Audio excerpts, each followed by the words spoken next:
I'm sorry. Those are minutes.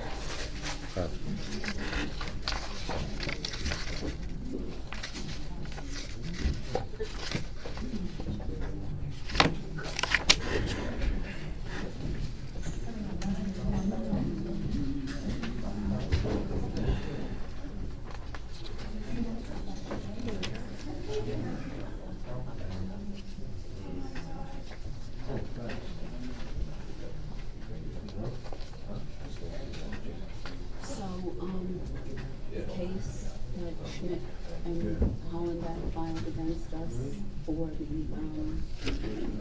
no minutes and stuff for the environmental committee, he won. And we have to pay his legal fees. So you think the person that was suing us for the same thing would have fixed her own violation and now cost us money? Yeah. We just all get it on the environmental.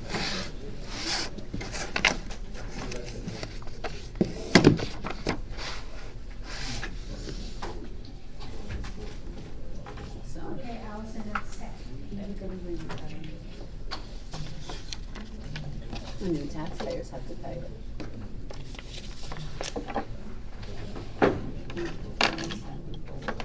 Yes. And David did know. Yeah, congratulated. I don't know, maybe.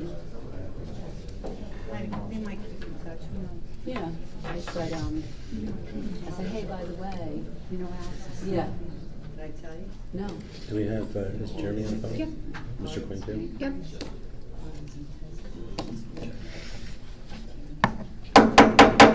7:30, if we can all rise for the flag salute. Pledge allegiance to the flag of the United States of America and to the republic for which it stands, one nation, under God, indivisible, with liberty and justice for all.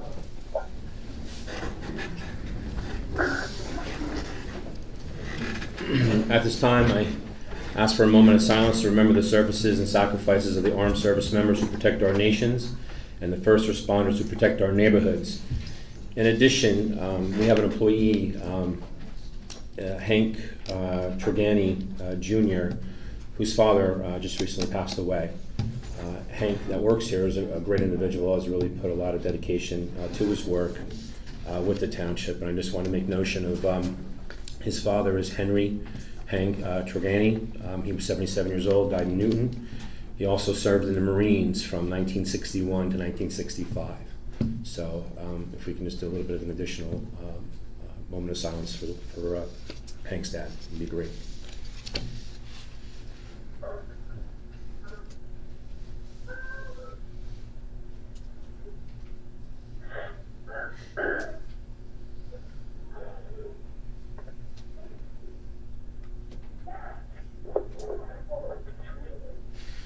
Clerk, please do the roll.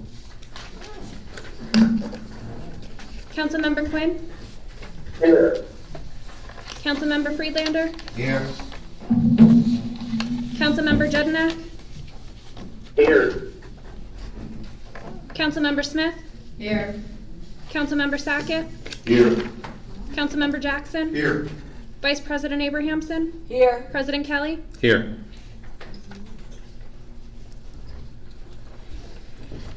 Number 5, this meeting was advertised in the Daily Record and the Star Ledger, the official newspapers from the Township of Rockaway, on January 11, 2019. Notice was posted on the official bulletin board of Rockaway Township. 6 is the designation of Sergeant at Arms. Township Code 2-5.15 decorum. While the council is in session, the members shall preserve order and decorum. Council President, at his or her discretion, shall direct the Chief of Police or such other person in the police department as he may designate to be the Sergeant of Arms at the council meeting. The Sergeant of Arms shall employ reasonable means to maintain the proper order and decorum consistent with acceptable standards. I don't see our police chief, but I do see Sergeant Iannelli. You're going to be the Sergeant of Arms? Yes. Great. Thank you for your service for that. Number 7, we have adoption of minutes. What we did last time, we can either do it all in one from 1, 2, 3, and 4. If you feel that you're going to have some different votes, then we can do each individual one. Do we want to do it as a group? Individual, okay. So adoption of minutes, we're going to have April 23rd, 2019 closed session. Do I have a motion? Motion. Do I have a second? Second. I have Mrs. Abrahamson, Smith on the second. Please do the roll. Councilmember Quinn? No. Councilmember Friedlander? Abstain. Councilmember Judenak? Yes. Councilmember Smith? Yes. Councilmember Sackett? Abstain. Councilmember Jackson? Abstain. Vice President Abrahamson? Yes. President Kelly? Yes. I have 4 yeses, 1 no, 3 abstention. Motion carries. Item number 2, May 14th, 2019 regular meeting. Do I have a motion? Motion. Second. Oh, I'm sorry, the second. Jackson? Do the roll. Councilmember Quinn? Yes. Councilmember Friedlander? Yes. Councilmember Judenak? Yes. Councilmember Smith? Yes. Councilmember Sackett? Yes. Councilmember Jackson? Yes. Vice President Abrahamson? Yes. President Kelly? Yes, I have 8 yeses, 0 no, 0 abstention. Motion carries. On to number 3. We have May 14th, 2019 closed session. Do I have a motion? I'll make motion. Mr. Freelander? Yes. Second. I'm going to let Mr. Sackett go in a second. You got it. Thank you. Clerk, please do the roll. Councilmember Quinn? Yes. Councilmember Friedlander? Yes. Councilmember Judenak? Yes. Councilmember Smith? Yes. Councilmember Sackett? Yes. Councilmember Jackson? Yes. Vice President Abrahamson? Yes. President Kelly? Yes, I have 8 yeses, 0 no, 0 abstention. Motion carries. Last one we have, number 4, would be May 28th, 2019 regular meeting. Do I have a motion? Motion. Mrs. Smith for the motion. Do I have a second? Second. Mrs. Abrahamson on the second. Clerk, please do the roll. Councilmember Quinn? Yes. Councilmember Friedlander? Yes.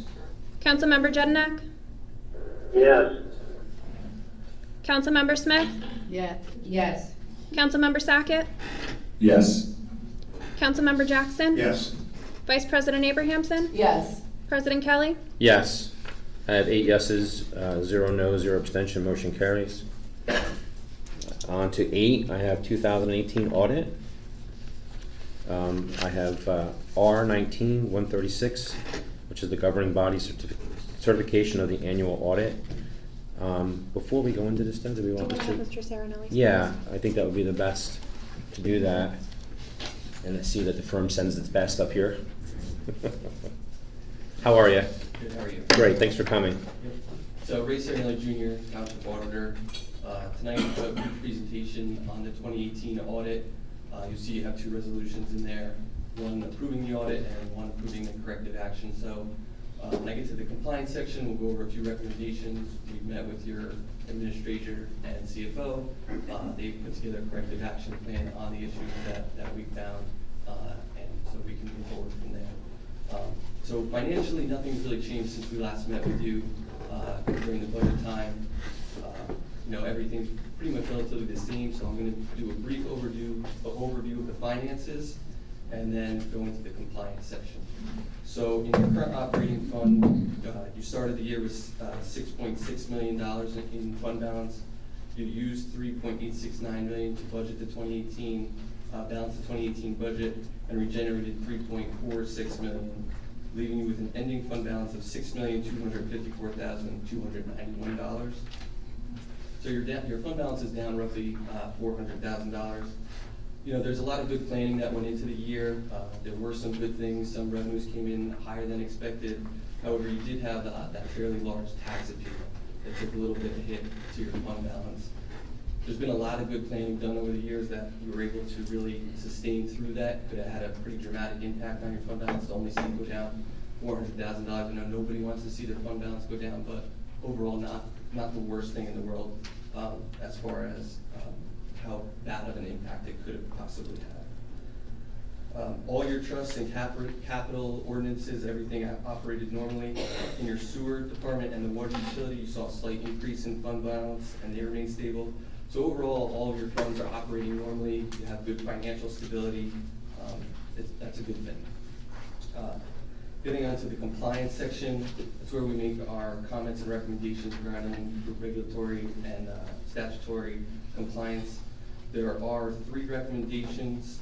The first is that all required journal entries should be made in the current and general capital fund to the general ledger. When we came in for the audit, the CFO actually brought that to our attention, and that she had already taken corrective action towards that issue.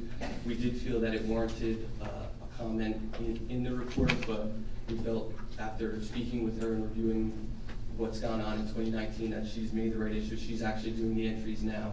So that issue has already been resolved, but we did feel that it belonged in the report. The other 2 recommendations are related to your court. Statutorily, the court has to disperse all of its collections by the 15th of the following month.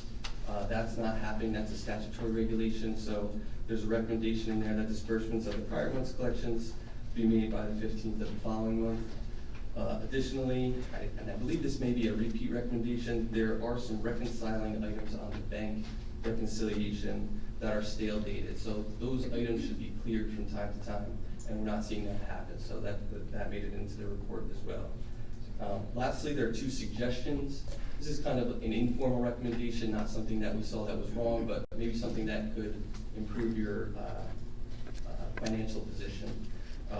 The first being that your general and water capital have some older improvement authorizations that could be canceled and reutilized in a different manner. Basically what it is when you do a project, if things come in under budget, some money gets left behind, those balances could be canceled and used for something else now that those projects are complete.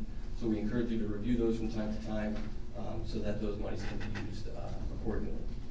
Lastly, there's a large number of liens and assessment receivables and delinquent taxes that should continue to be pursued in order to get them back on a tax-paying basis. Additionally, you need to provide adequate funding for your remaining assessment that's outstanding.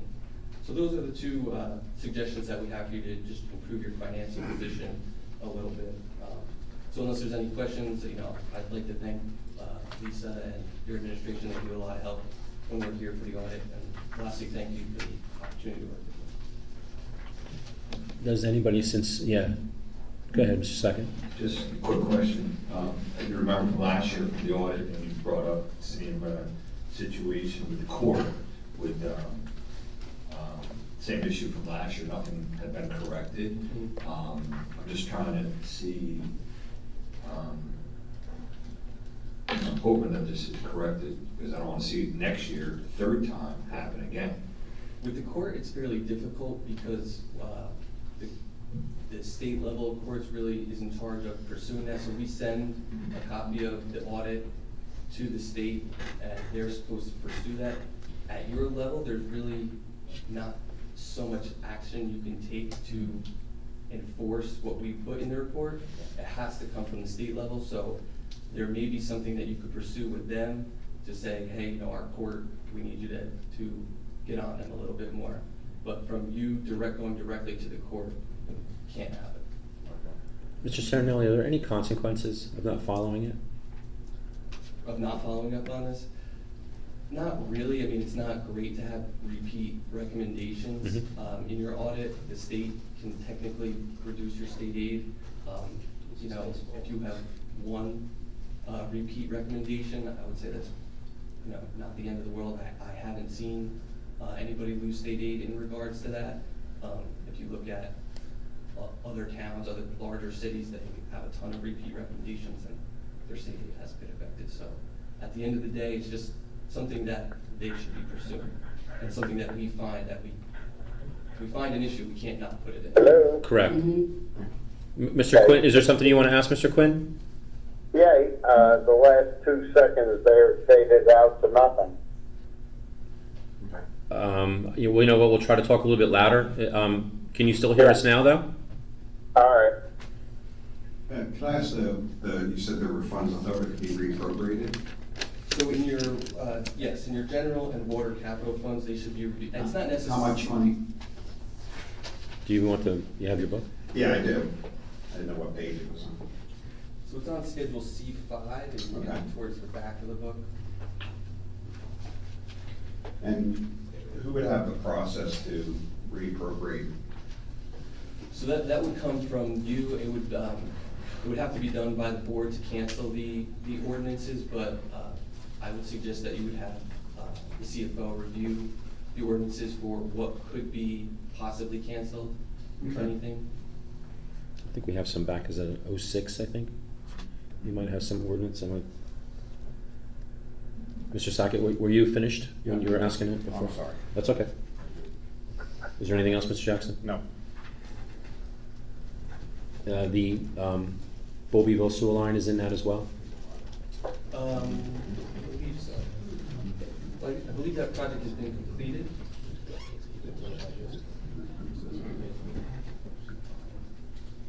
There might be another year or two, I think, for payment for that.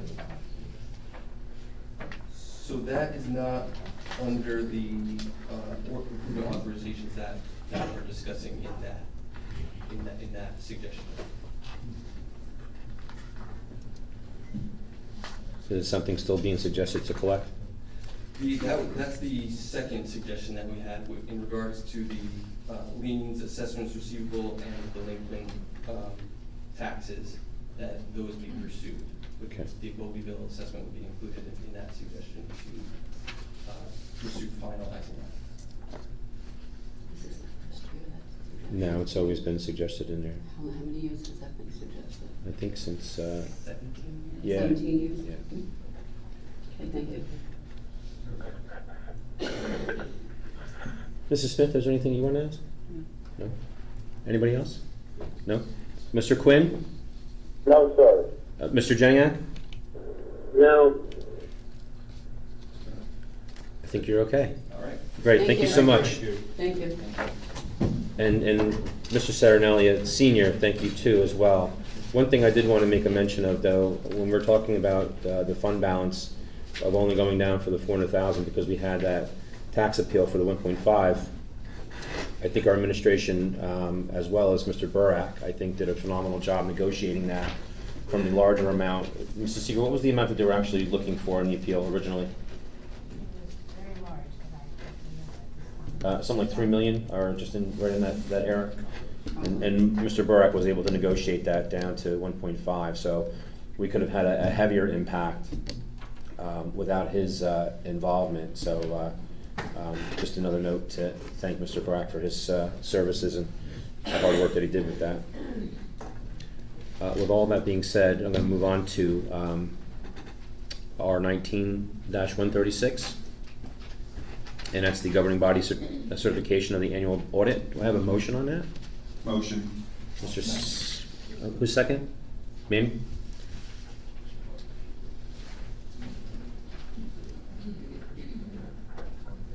Clerk, please do the roll. Councilmember Quinn? I'll abstain. Councilmember Friedlander? Yes. Councilmember Jednak? Yes. Councilmember Smith? Yes. Councilmember Sackett? Yes. Councilmember Jackson? Yes. Vice President Abrahamson? Yes. President Kelly? Yes. I have one abstention. I have 7 yeses. Motion carries. 0 noes, I'm sorry. On number 2, we have R19-135.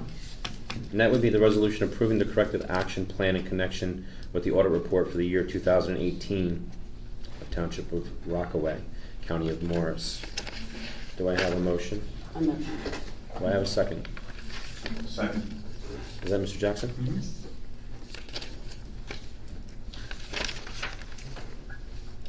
Clerk, please do the roll. Councilmember Quinn? I haven't reviewed it, so I'll abstain. Councilmember Friedlander? Yes. Councilmember Jednak? Yes. Councilmember Smith? Yes. Councilmember Sackett? Yes. Councilmember Jackson? Yes. Vice President Abrahamson? Yes. President Kelly? Yes, I have 7 yeses, 1 abstention, 0 noes. Motion carries.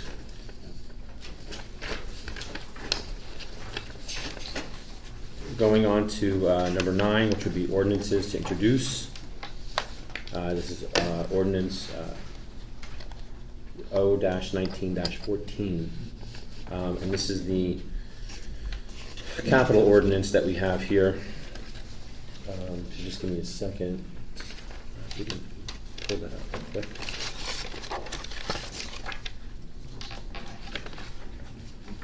And I just want to make sure that we have it, Mrs. Palmieri is not here, but this is for the purpose and improvements of a couple of things. I'm going to read them briefly. A is for the information technology, B is for fire department, C is for police department, D is for engineering department, E is for public works,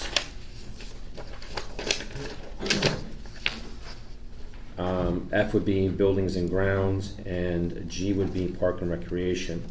And the total amount of that would be $2.2 million. It's actually $2,220,546. Do I have a motion? Motion. Do I have a second? I'll second.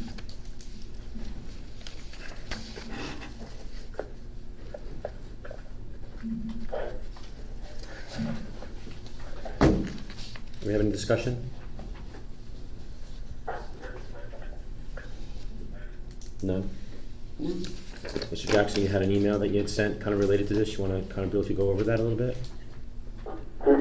Sure, I asked for us to try and find some type of middle ground so that we can improve this and include some improvements to Peterson Field. Mm-hmm.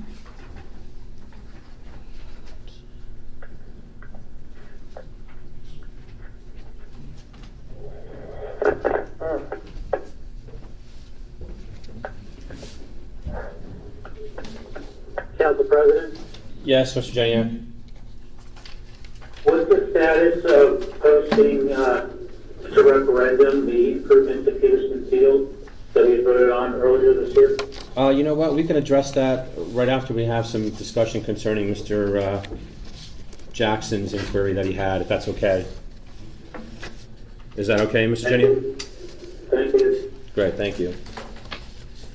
In all fairness, Mr. Quinn and Mr. Janiak, I just passed around to the other council members that were here some information, some documentation from Denville, Rockaway Borough, Dover, and Randolph.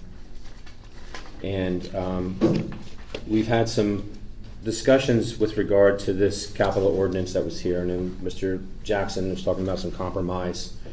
And I believe that we had at our last budget hearing where we had some discussions and putting things on referendum, when we had a consent of all of us at the time.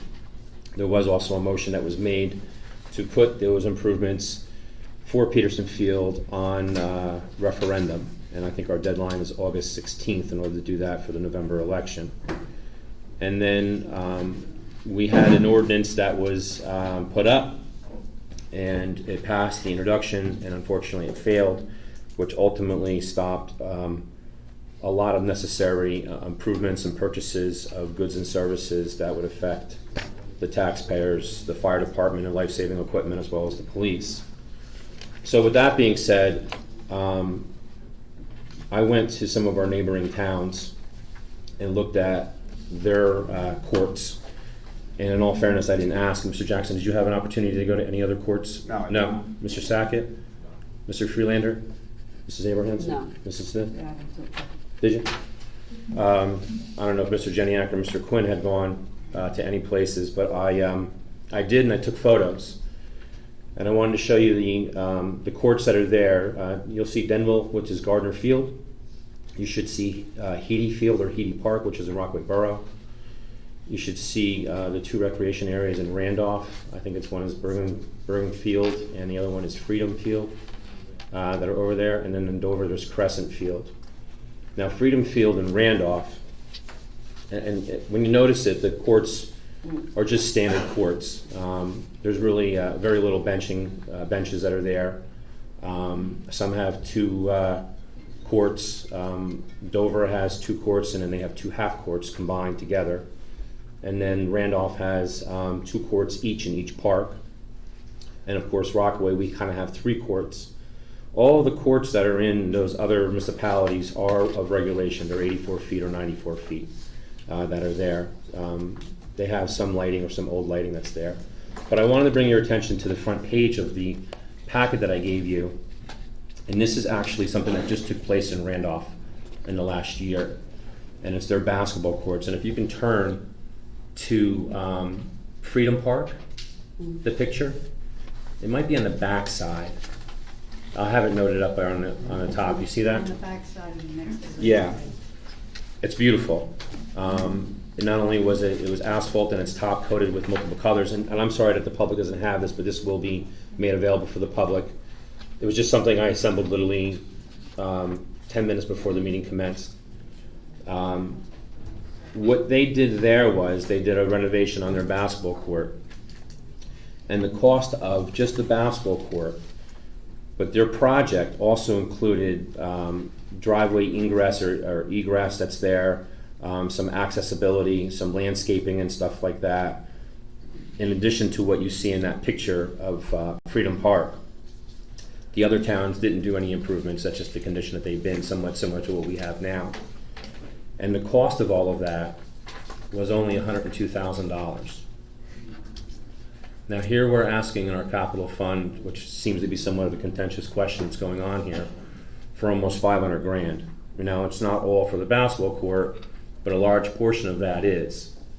None of these areas have an outdoor score box or scoreboard. Dealing with Mr. Newman, who was the rec director in Randolph, they don't even have any kind of scheduled games. It's all pickup games that are there. And I asked a lot of the people that were playing in there. I did have them kind of move out of the way when I took photos, but most of it's all pickup games in all the neighboring towns. But with all the other improvements that were on that estimate, or I should say that's actually the cost that was submitted of the invoice, and it was almost 18 items, which include paving and other things and the improvements of the parking, was a total of $133,000.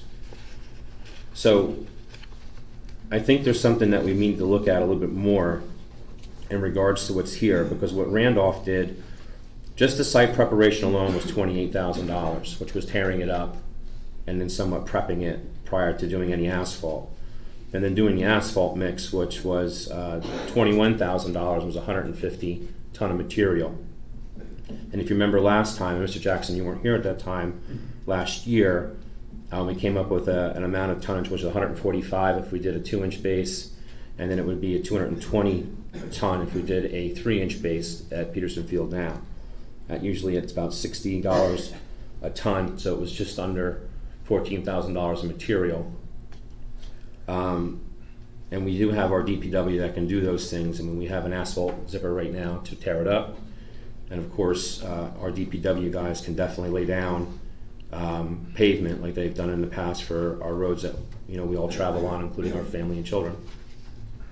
But there's some other expenses as far as the coating surfaces and stuff like that, which were $30,000. Some of the turf area that they had for $5,000. And the basketball equipment, which was all the nets, the backboards, and the actual supports, they were only $15,000 for 4 of them. Now, I don't have the invoice or price estimate that we received from Keller Kirkpatrick. I've asked for it, I haven't received it. But they were $10,000 a piece, where in here they were only under $4,000 a piece. So there's definitely something of pricing that's going on. Mr. Fierro, and I believe Mrs. Ferrante knows Mr. Fierro. You know Paul? He did all this. He's a part-time engineer for Randolph. He did all the plans and whatnot, and I included the plans in this package that was there. There's a substantial amount of difference here.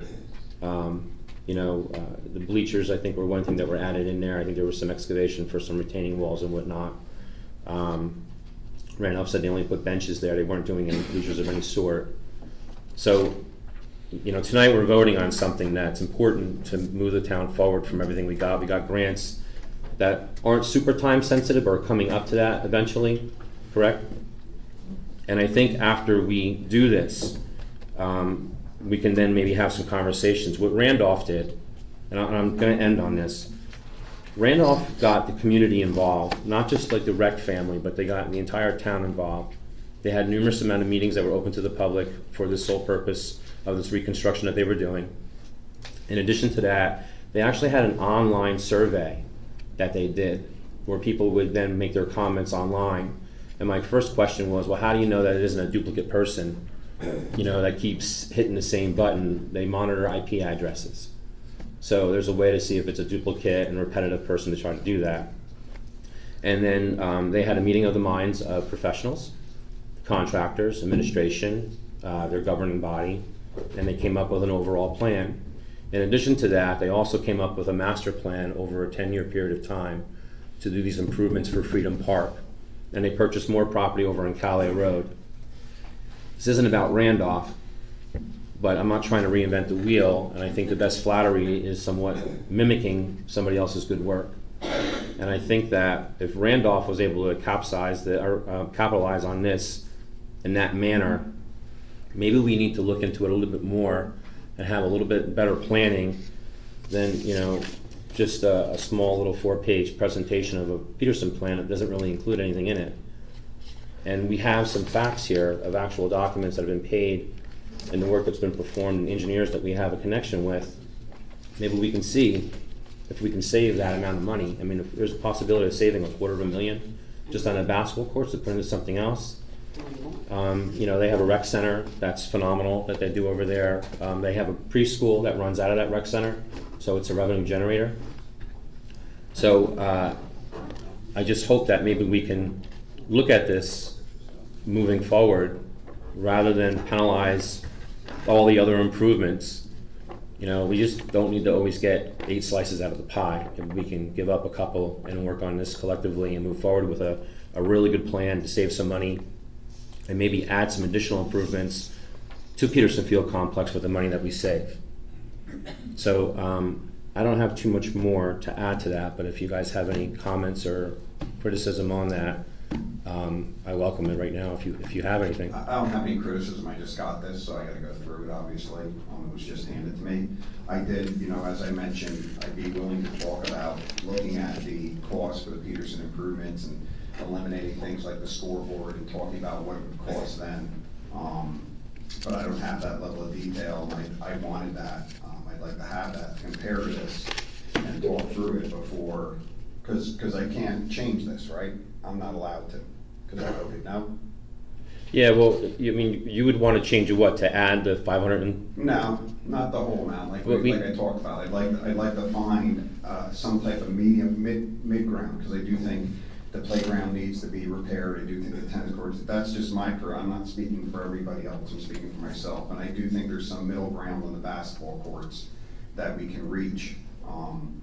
But I can't make changes to this to accommodate that. But Mr. Jackson, just so you know though, there's money that is being put aside for it to go on referendum, and if it passes, it gets taken care of. But hopefully we don't, just because we put a number on there, we just don't spend that number because we can. We owe it to the taxpayers to try to get the best bang for our buck and save money that's going there. Nobody's turning it down. If in fact that it's such a good idea, it would be very hard for me to believe that the taxpayers would turn that down. But perhaps if there's a money-saving plan in place, again, you even said you haven't really reviewed anything. You've asked for it. I haven't reviewed any revised proposal. I reviewed the first one, yes. And that's why I said I'd like to see some revisions to it, to not include things like the scoreboards and things. Right, and things that are there. So I have reviewed. I just haven't received anything further to review. Yeah, if I could get the same courtesy that Mr.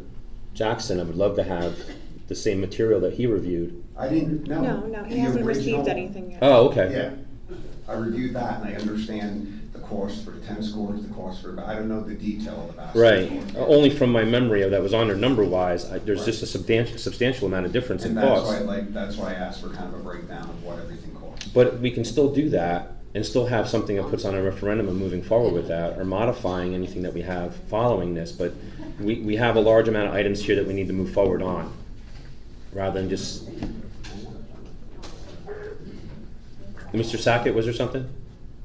No, I want to move forward on other projects. I want to move forward on the library, but we have cut the expense from $40,000 down to $17,500. So some other projects that we have to move forward on, we're not moving forward on. And you know what, Mr. Jackson? Can I just say something? Go ahead, Mrs. In all this time, they could have gotten tons of bids to do that for the 17.5. That's the whole purpose of the 17.5, is to go out to competitive bidding. And we've had months of 17.5 and I haven't seen any bids, I'm sorry. But in all fairness too, Mr. Sackett, and I understand where you're coming from, but prior to late 2017 down, before we were all council members that were here, for most of us other than Mr. Quinn, but even when Mr. Freelander was a prior councilman before he got reelected again, there was a threshold of 17.5, things would go out to bid to do that. When that threshold was reduced back in January or February 26th, I believe, or was it the 22nd of January? But since then, you said last time, you haven't sent anything out to bid. No, I just asked you, have you sent anything out to bid? No. Okay. I'd like to know why. So when we So would have, so when we have those things to go out to bid, like we've had in the past, there's a possibility of those things coming in far less than what you would automatically spend, right? There's always that possibility. It's also a possibility when you're talking about the difference between 17.5 and 40, that is gonna probably cost you more with advertising, council, going out to bid specs, and professional costs. So right now I have a project that you asked about last week about fixing the library. Yeah. That came in under $30,000. It could have been fixed in 2 days or 3 days with just quotes that are competitive, that we could make sure are good. We don't have to go out to bid to make sure that a project is working.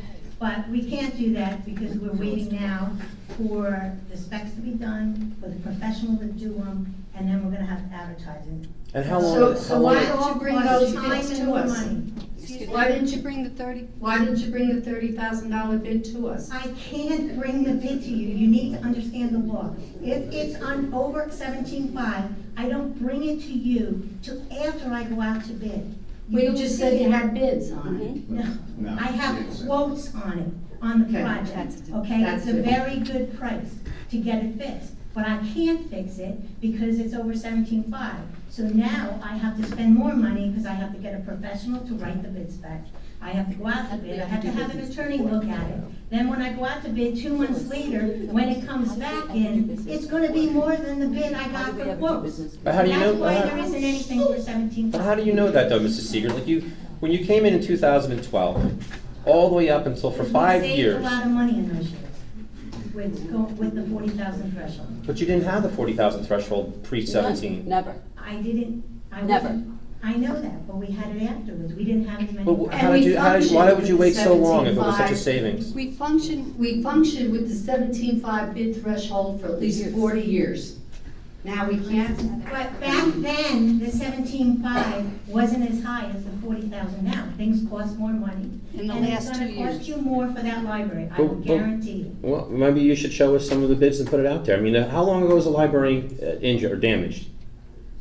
I don't know, You don't know how long ago it was? no.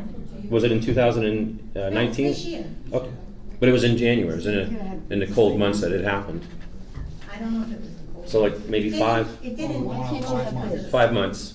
We could have sent out bids and done all that now. Except we have to, we didn't have any money for the professional when the number was only 25%. Okay. It's been 75. Do you have your answer, Mr. Jackson? What answer? I don't know. You were looking for an answer from Mrs. Seeger. Yeah, I Okay. want to know why she hadn't sent out the bid, and she explained it, because she didn't have the money to pay the professionals. Yes, But she she did. did. Yes, she did. Yes, she did. Come on. Yes, she did. So we have a, is there any other discussion? No? Oh, yes, absolutely. Clerk, will you do the roll?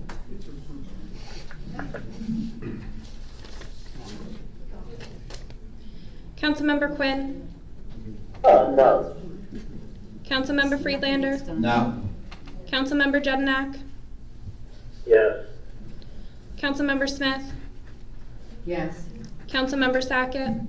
No. Councilmember Jackson? No. Vice President Abrahamson? Yes. President Kelly? Yes, we got 4 yeses, 4 noes, 0 abstention. Motion fails. So the town is at a standstill again. So much for compromise, Mr. Jackson. Council Don't President, put that on me. I did. Right. Good for you. Go ahead. could you please read the list of projects that just failed? I'll read it again. Even for a year and a half. Mr. Freelander, that's not necessary. Excuse me. These people are nuts. You don't want your roads paved, you don't want the police to get their stuff, I don't get it. Over a basketball court, they want to spend over $250,000 on. A is the information technology. B is the fire department, which is various equipment, airbags, scuba, alert pagers, turnout gear, stabilization equipment. Police department is the acquisition of Power Edge Exchange server with software and professional Toughbook laptops. Engineering department, which includes King Road improvements, Mount Pleasant Ave Road improvements, Lake Aim Dam rehab, and Lake Egberts Dam rehab. Public Works would be the road surfacing program. Fuel island renovations for the DPW facility, wheel loader, the pickup, acquisitions of a heavy computer analyzer. Buildings and grounds would be the HVAC, phase 2. The senior center interior building improvements and acquisition of a digital sign of municipal building. And then the park and recs would be a pickup truck with a plow and a lift gate. That's what we voted down for. At this time, we're going to go to open to the public. Mr. Lardy?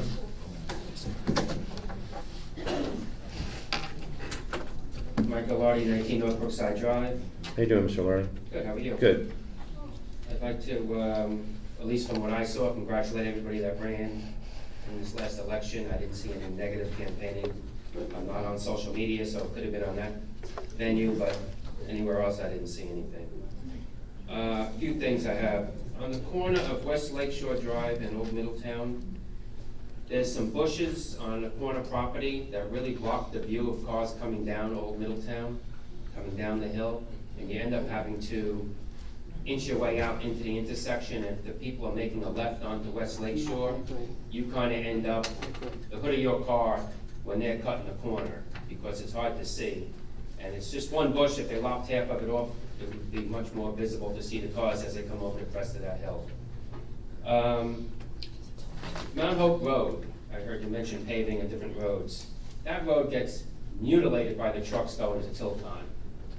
I mean, when you Ave or road? whatever it is. I've lived here 28 years. Coming up from the mall? From the mall at Fox From Hills? the mall, Yeah, yeah. Mount Hope Even Ave. getting off 80, the exit ramps are beat to death. The only place that's good is the bridge, which is concrete. It would be great if that road could be concrete, because it constantly needs to be redone. That and the gravel and stuff that's on that road from the trucks is always a mess. Yeah. Can I answer? Yeah, absolutely. I recently spoke to the county about Yeah, that. you turned yourself off. You turned yourself Oh, off. I recently spoke to the county representatives about that, and they're telling me that it's in the budget for next year to pave from Mount Hope Avenue to Mount Pleasant Avenue, which would be that whole, so I guess we're gonna have to wait another year. I just think Tilcon should have some responsibility They should. to it, because those trucks, I mean, the weights on those trucks and the way they fly off the road. I don't know if they buy the material, get material from them, if there's something. Yeah, I mean, there might be something going on, but it should be done more often. Or Yeah, We they could do. ask if Mr. they sucked up Dag. and did it in concrete, it would be done for 50 years. Mr. D'Agostino is somebody that we can reach out to in the county, or They Mr. make St. concrete John. there, they make asphalt, so. It is a county road. I've mentioned before, 14 Cayuga, that house, it has not been mowed since last year when I brought it up and the town did something, you guys contacted somebody and it was mowed. But since then, the leaves haven't been done, the lawn hasn't been mowed, there's windows missing in the house, the garage is wide open, it's just a disaster area. I think Allison, I thought they went over there. Yeah. They might have, but nothing's gotten done yet, but just to bring it up again. Is that house, Mrs. Fronte, is it like a foreclosure or something like that? I think it's bank owned, so we're running, Yeah. after that. We've issued notices of violations, but I can't the hear address has changed, so, violations have been issued, and then we're following up on them. I'm willing to mow it if they pay me. I know the gazebo has come up about handicap ramps or something. Something to consider would be just a handicap lift. It's all landscaped, you already have power there. And to rip up the landscaping and put, a maze of a handicap ramp to get up there, a lift might be more cost effective. Well, under the ADA compliancy, I think it's chapter 11 of the Uniform Construction Code, there's a transition plan where things that aren't compliant, like if you had an office on the second story, but it wasn't handicap accessible, you didn't have to put an elevator in if you were able to move it down to the first story, or it was accessible. In that case, anything that's sponsored by government, in this case the municipality, there would have to be some type of a ramp or temporary lift or some sort of that to meet that transition Right, but I'm saying a lift instead of a ramp, I think. Well, either way, I mean. No, I'm not saying not to do anything, yeah. but I'm saying to consider a lift, because I think it might be more cost effective than building a ramp and ripping up the landscaping that's Yeah, there. I think it was almost 90 feet of that. I think it was a 3-1 pitch, and yeah, for a ramp to go in there that met some of that octagon. Didn't we make a request? We did. We were told it's not happening, No, at the time our past mayor had said that he would look into that. right? Mayor, who's here we talked to about it? I thought we did anyway. Okay. I did go to Rockaway Day just to see what it was about. I had plans that day, so I didn't have much time after work. But I really didn't understand the $5 admission fee to then spend money on either food or to look at vendors soliciting their businesses. I mean, basically it was like the street fair in Denville, which there's no fee for. I know they had the fireworks later at night, but you can see the fireworks without going into the field and not pay the $5. But I just didn't understand the fee for that. Mr. Sackett, do you have anything on that? We're waiting to get the final numbers back, but we did charge a fee so we can get money back to the town for the recreation department. So I don't have the final numbers, but once we do, it'll be a nice amount back. That's what it was for? And then with that, could you see how much it cost us for the additional cops that weren't compensated by her? A lot of DPW and recreation and recycling that were involved. Police were paid by the vendor. Just the police, right? And there was an admin fee that was waived and stuff like that as well? I don't have all the details right now. I thought that she had dealt with you directly. Okay. And I'd just like to invite all of you to White Meadow Lake Festival Day weekend. It's July 19th through the 21st. The parade is at 11 o'clock. We meet at Calumet, and you're welcome to walk in it. Are you the top water skier on top of the shoulders? Say it Are you the top water skier on No, top I'm of on the bottom. All up. You just have to look closely. And after our little opening ceremonies at noon there, the bar will be open. It's completely renovated. It will be open hopefully very soon. I don't want to say a date if it doesn't happen. But a lot of volunteers did a lot of planning with that, and it's, we're very proud of how it came out and the work that volunteers put in.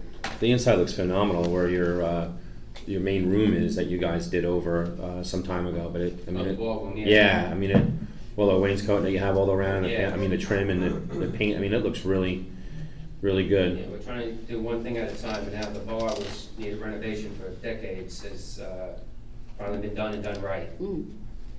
And the water ski show is on your agenda tonight. If you have any questions, I think you have all the documentation you need, but I'm here if you have any questions on that. Great, thank you for that. Thank you. That's Look forward it? to seeing you at Festival Day. Great, thanks again, Mr. Laurie. Thank you. Mr. Press?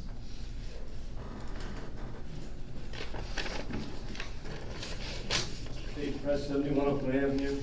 Glad to see Mr. Palumbo is no longer here. Thank the recall committee for their successful efforts. Hopefully there'll be a quality replacement as good as Councilman Jackson has been since he took over Mayor Fuzio's council seat, and hopefully that'll continue with the next two replacements. Thank you. Thank you, Mr. Press. Mr. Dio? Patrick Dio, 11 Valley Road. I noticed that the closed session minutes of April 23rd were approved. And at that meeting, the resolution said that, one of the things the resolution said was that there was going to be discussion of the Bowleyville issue, and that the results of that closed session were going to be disclosed to the public within 60 days of that meeting.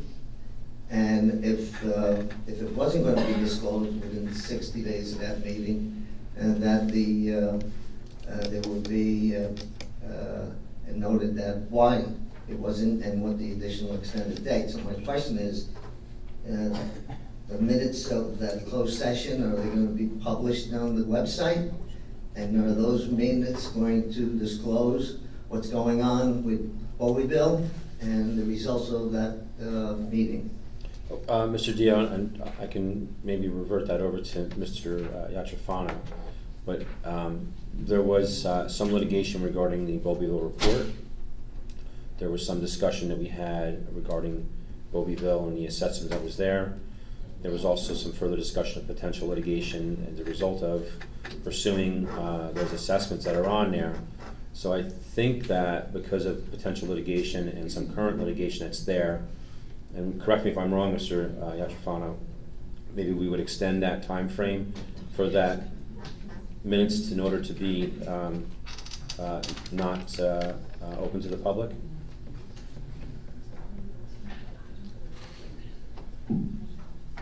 That was the intent of the original resolution, Council President. I'm sorry? That was the intent of the original resolution.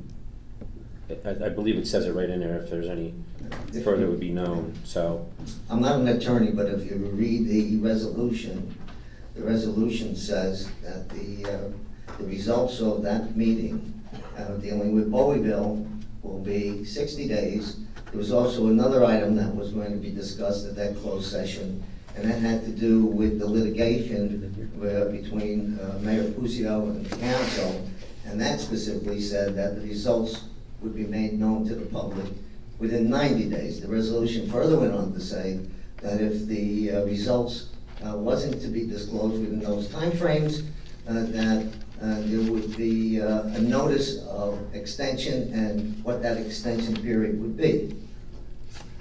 So obviously, something needs to be done, and I don't know legally what needs to be done. I would assume that there would need to be another resolution extending that 60-day time period and the reasons why. It seems that this Bowieville thing is just going on and on and on.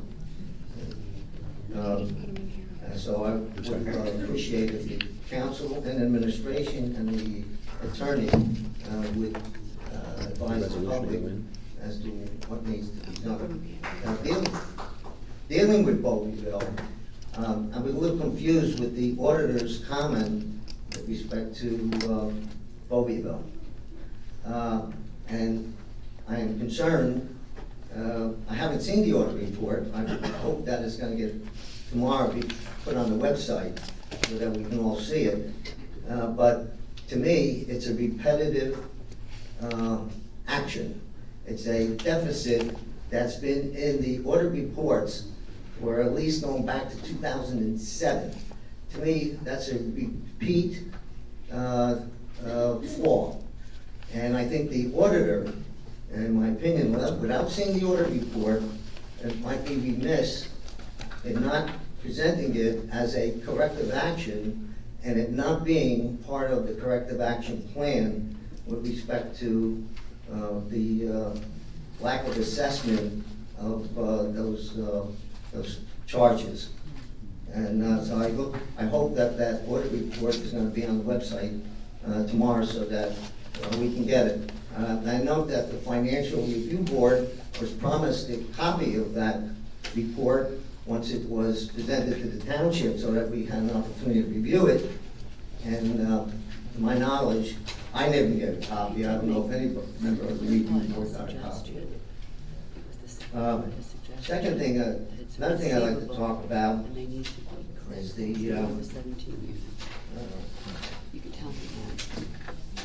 no, I can't cover it. I got the audit report. Like, is that going to be published on the website tomorrow? I think it's, Mrs. Seeger, do we have that in a PDF or a Word? The audit? Yeah. I will check Lisa's back tomorrow, and I will check with Raymond. And if we have it, I mean, it's something we can, Put it up. yeah, we just don't have it. And I believe the auditor only made so many copies of this book to provide it out of there. It might have been an inadvertent error. It wasn't intentional, of course, of only making so many and not passing it to the Financial Review Board. But if we can by tomorrow, when Mrs. Palmieri gets back. I think we put it up after it's all signed and Yeah. everything, and the council has to sign it. So as soon as we have all that, we'll be happy to put it up. But if it takes a little bit longer to get everybody's signature on there, is there something maybe tomorrow we can at least send to the members of the Financial Review Board? I don't see why not. Okay. If anything, we can give you a direct email, and in the meantime, when we're getting all the signatures to complete that, to put it in a PDF and then put it up online, we'll do that. All right, thank you. I do have one other thing. Go ahead. I don't understand Mrs. Sager's comment with respect to why, after 5 months, the repair of the library hasn't been put out to bid. I find it difficult to think that with the staff that we have a engineering staff, we have a financial department, and we do have legal assistance, how it would cost so many thousands and thousands of dollars to put out a bid for potentially $30,000 worth of work. I find that hard to believe, and I don't believe that the response that you got, Mr. Jackson, is appropriate to just say that we haven't gotten the professionals to do that. I think that work should have been put out to bid 5 months ago. And I think that to say that we should bring the threshold to $40,000 as an excuse is an improper excuse. The township requirement is 17.5 right now. We get a new council here maybe in a year, they can change it if they want to. But right now it's 17.5. Administration should be adhering to that 17.5 and not making excuses that they don't have the money to put it out to bid. Thank you. And also, Mr. Dio, and Mrs. Seeger, I think you can agree that out of the 39 municipalities in Morris County, not everybody has a $40,000 threshold. So other municipalities that are the size of Rockaway do 17.5, and there's no issue, no complaint. I can tell you this, I think you all know I'm a CPA, I have a lot of business clients. Most of my business clients are small, closely held companies. Some of them have budgets that are equal to or better than what we have here. Some of them are smaller. But I can tell you, most of the large companies I have, they have a threshold of $10,000 before the CEO or the CFO can approve an expenditure. And we're talking 17.5 for a municipality. I don't find that onerous. And I think that we should live by it and try to do the best that we can to save this municipality money. I think that's what we're all here for. Thank you. And then, Mr. Dio, just an ending. It is posted online on the website now, not on our Facebook page yet, but they just posted it, Mr. Dyer, the request for commissioners for volunteers to assist in the Bobbyville assessment. It's not posted as of yet. Oh. It's still being reviewed. No, I spoke with Mr. Yachafano about the advertisement that could be placed on the website, and it is posted on the website. As far as having specifics for Bowlbyville, it doesn't contain that, but it does have all of our ordinance information that explains the duties of the commission. Did you put it up? Yeah. Did you put it on the? Website. Right on the front page, the newsflash where we normally do our volunteers. Okay, And if you could put it on Facebook too, our Facebook page. I can. Great. I Thank didn't you. know, I didn't know it was up. We've been asking to put it up for quite some time. Nobody let me know that. Thank you, Mrs. Seeger. The request for volunteers for the commission for the. Yeah, we're looking for, I didn't see it on the you have website. I missed it. three members that would be on there, and then there's alternates and stuff like that that are there. So if you have an interest in being on that, or anybody in the audience or that's a resident of Rockaway, you're more than welcome to inquire about it and submit it to the clerk. Where is it on the website? I missed it. It would be on the front page of the website of the news alert. Mr. Dio, if you have trouble finding it on the website, it should be right on the home page. If you want to give me a call or email me tomorrow, I can send it to you. Okay, thank you. Mr. Dio was the last to sign in, but anybody that wishes to speak, come on up, Mrs. Gray.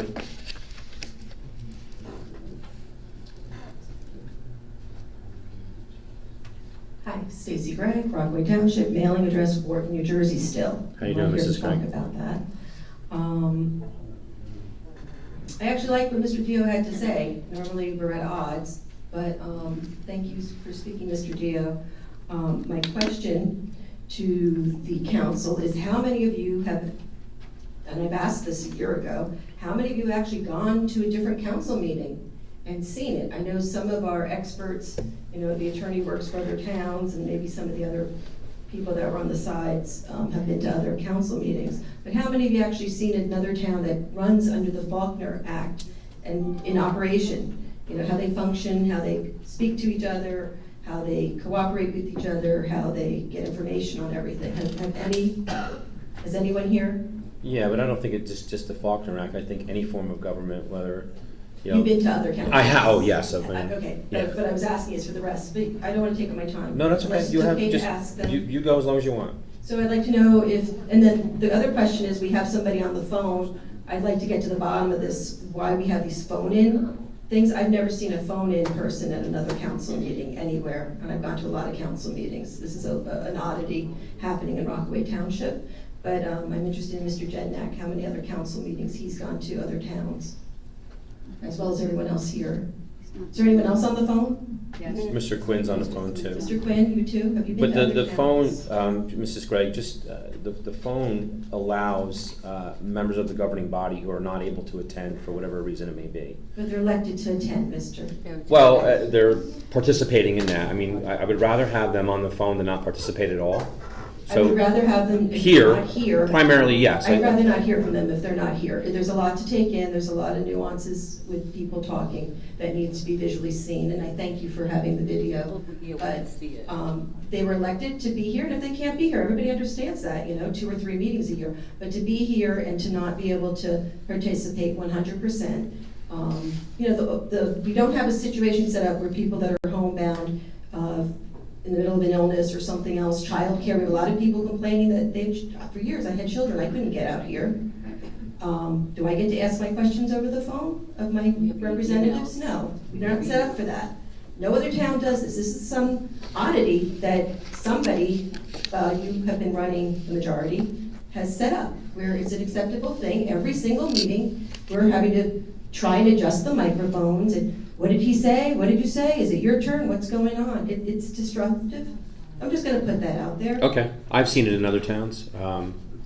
You know, so I mean, I know that it does happen. And again, I hope is there a reporting incident on how many times? Do we have a record of how many times each person has done this somewhere? I haven't done accounting on that, no. Because you've managed to maintain a majority for this town for quite a long time and play games, political games, which we don't want to go back on. We're not going to play anymore. It's broken up, and we can all be nice. Talking about being nice, sorry to cut you off, but I really do want to know, go back to the towns. Patterson is a Faulkner town as well. And I just want to put it out there. We can have disagreements. I've known some of you on here many years, and we've disagreed on some things, and majority, some of us agree on everything from our political point of view. But some, you know, you can have a disagreement with someone, and it doesn't make them into a mortal enemy, or they're on this side or that. I'm not on any side. I just want to, you know, I want the truth out here with what stuff that's going on. Mrs. Smith, who I'm totally opposed to, I'm not a Republican, I am on paper, but I'm not, help me out, and I'm very appreciative, Mrs. Smith. Mrs. Gregg, can we kind of stick to the topic? The topic is Patterson's a Faulkner Act town. Mm-hmm. Okay, it's much larger as far as money being spent. This 17.5, it doesn't cost you that much to get a bid on anything. This political toying back and forth, and it doesn't mean in any way that I'm with the majority. I'm just saying, like, enough, let's move on. Let's stop the theatrics of having headlines, the town is frozen and somebody's done it, and enough with the political toying, okay? Thank you for Let's that. no, it's not for you. I know it's that. It's for my town, because I would not do anything for one person, okay? It's for my town, I want to move on. It's very easy to get bids, they don't cost anything. Everybody here should be getting 3 and 4 bids on, you know, if they have the time, unless they're getting good references on having the roof done, or different things, additions to their homes. I don't want blank checks being written to attorneys, definitely not after what I went through here in the last year and a half with that illegal attorney trying to get in on here. But to play games and to say that the town is frozen, that's not good advice either, and that's BS.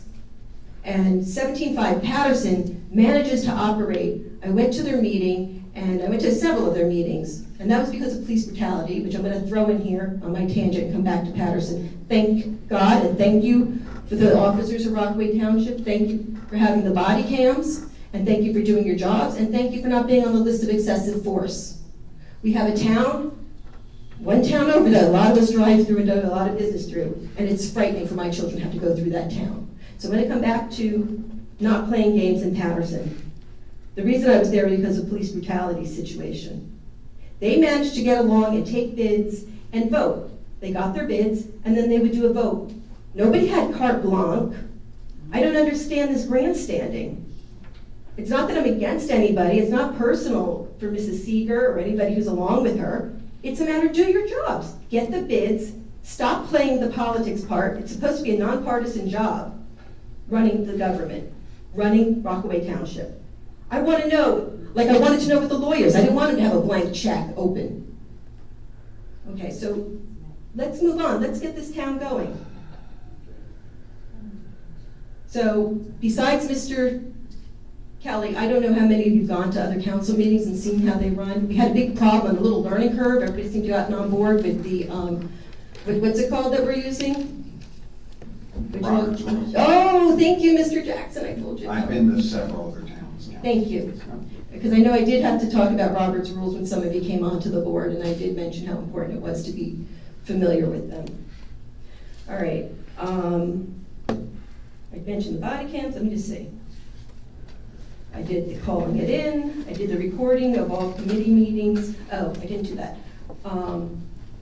I had a development go, and thank you again to the clerk for her help. She was very helpful. I kept asking and asking, what's going on? What's going on across the street from me? First I was told, oh, they're cutting some trees down. Oh, you know, no one was telling the clerk what was going on. No, there was a development putting in things for across the street from me, which is wetlands. When Mr. Ingosino was trying to put in the Mary Card, and he wanted to build over wetlands, and he took their money for months and months, and I got proper notification. I did not get proper notification. None of my neighbors got proper notification regarding the new development going in, taking over the buildings that had been abandoned. We all showed up here, not one house was missing, but we had to do it on our own. We did not get properly served. They played games. No one would tell the clerk what was going on. For 3 weeks, I'm seeing things on trees. I'm coming into the office here. What's going on across the street? What's going on across the street? No, the bushes that are marked, they're not on the side of the road to get cut. They're in the middle of the wetlands in the middle. And then I finally found out that there's a thing, the street is not going to be going up the middle of the wetlands, but I would like to be part of the planning part of it. That development was supposed to give the library and this building a lot more parking and a lot more sense of Rockaway Township so we could have big events in our area. And I know there are laws. If the impact on the wetlands is greater to the a greater good of the public, they do have laws to negotiate on how much is covered by blacktop or not. There's other ways of doing roads. But the road, if you look at it and you Google the map of this building and the library, there's a road already there called, I think it's Constitution. And that's what was supposed to be happening. Now the new developers going in, they seem to be very good, from what I can investigate. They're only going to do one of the two buildings. And they're very open to doing stuff and having another egress, another way. Because when you're talking about a building of over 58 people over age 55, wouldn't you want the police and the health department and all the things, wouldn't you want them to have closer access than having to go all the way around? You know, if there's a heart attack or something, I want my first responder to get to that building. So I think that the Board of Adjustment that you attended, I was in the audience when you were there. Oh, they wouldn't allow me to record. But they addressed that. I mean, The mayor addressed it, yes. Yeah. I'm very grateful to the mayor. Well, He stepped in and had to say something. There's Taurus versus Pine Hill that addressed it, actually. Because that attorney that was there didn't know the law. Yeah, but there was a lot of discussion that you had on there as far as the form of egress. There's another way of egress through Fox Hills. That was just an additional form of egress for EMT, but they're going to do those improvements and make it to because Mr. Babcock was addressing that very diligently about the road, the condition of it, the accessibility of it currently right now.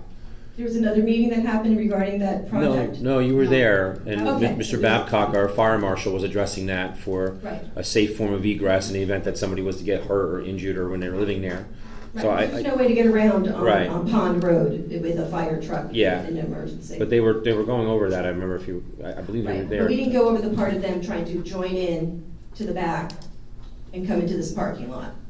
There's a road that's Yeah. already adjusted, like already mapped out on the. I think that was one of the maps. prior approvals of the previous There was a developer. prior approval, was he got in No, saying it wasn't that he was Mr. gonna have, Can I just let all Mr. sorts of Ingles, things. Yachafano? Yes, Sorry. please. A number of years ago, potential developers approached Mayor Gatchison about getting access through the municipal parking lot to curve up and around the back of the library to get access to the site.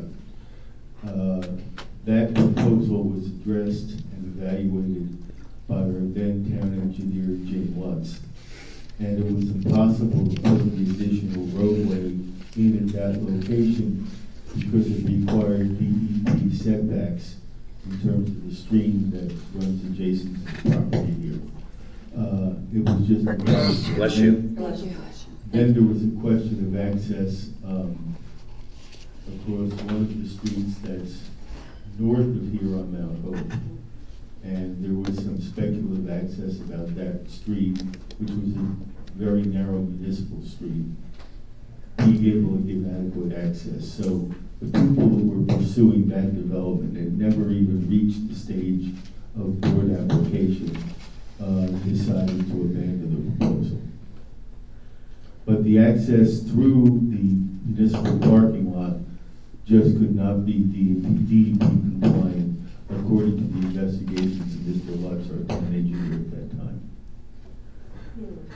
Okay, so besides revisiting that, which I would like to do, and see that backup information regarding what your reporting, Mr. Lutz found, would be important to take a look at for the new. We have files of this, correct?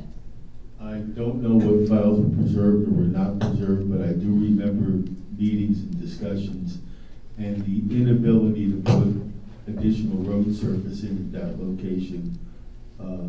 Well, they have a road back there, and they have a station set up where they No, go. I'm not talking about the road that's in back of the library. You're talking about over here, That's access. what I'm talking about. I'm It's talking about continuing that access, road. It's a getting service access- road. Getting access to the municipal building, to the back of the library through the municipal parking lot, and the additional road work and paving that would have had to be done was simply non-DEP.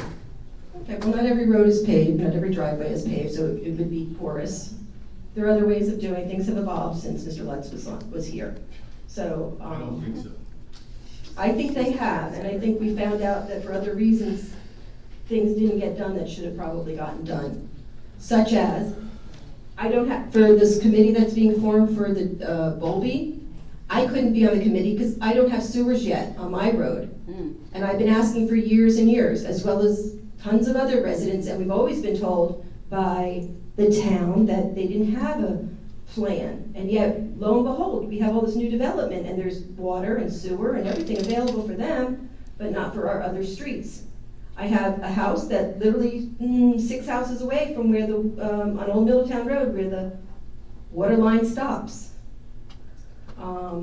There's no rhyme or reason for it. And there are 2 new homes that across from here on Mount Hope Road, they hooked up behind them to water. So where there's a will, there's a way, and if you have good friends, things get done. But I don't know the timeline. I don't know if it's 2025 or 2030, but my kids might be here. I'd like to get a timeline on when we're gonna get these other places. I don't wanna pay for somebody else's sewers. I want my own sewers.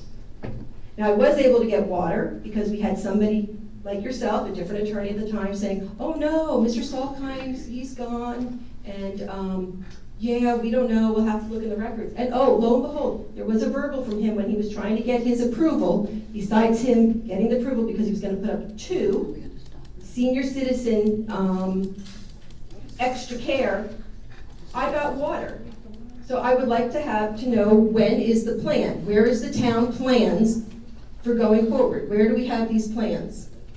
Well, I don't believe there's any plan, and I don't There's want to no get... master plan in our town? That's what I was asking. There, you know, from 1970 all the way up to 06, I think, was the final sewer installment, and Bobbyville being the last one that was What do you mean completed. final? Mr. Tucker, they had sewers in the new thing on Green Pond. But I'm saying that the projects that they have that are going on for sewer, I mean, we have Richard Mine Road between Mount Hope Ave and Mount Hope Road that people would love to be on sewer that are there, but it's just not feasible to get that there. I think one person connected and went through the backyard of somebody because of the only access to get to the sewer line that's over on Mount Hope Avenue. And I think Sergeant Ionelli, I mean, it's a problem, right? You're not the only one that has that.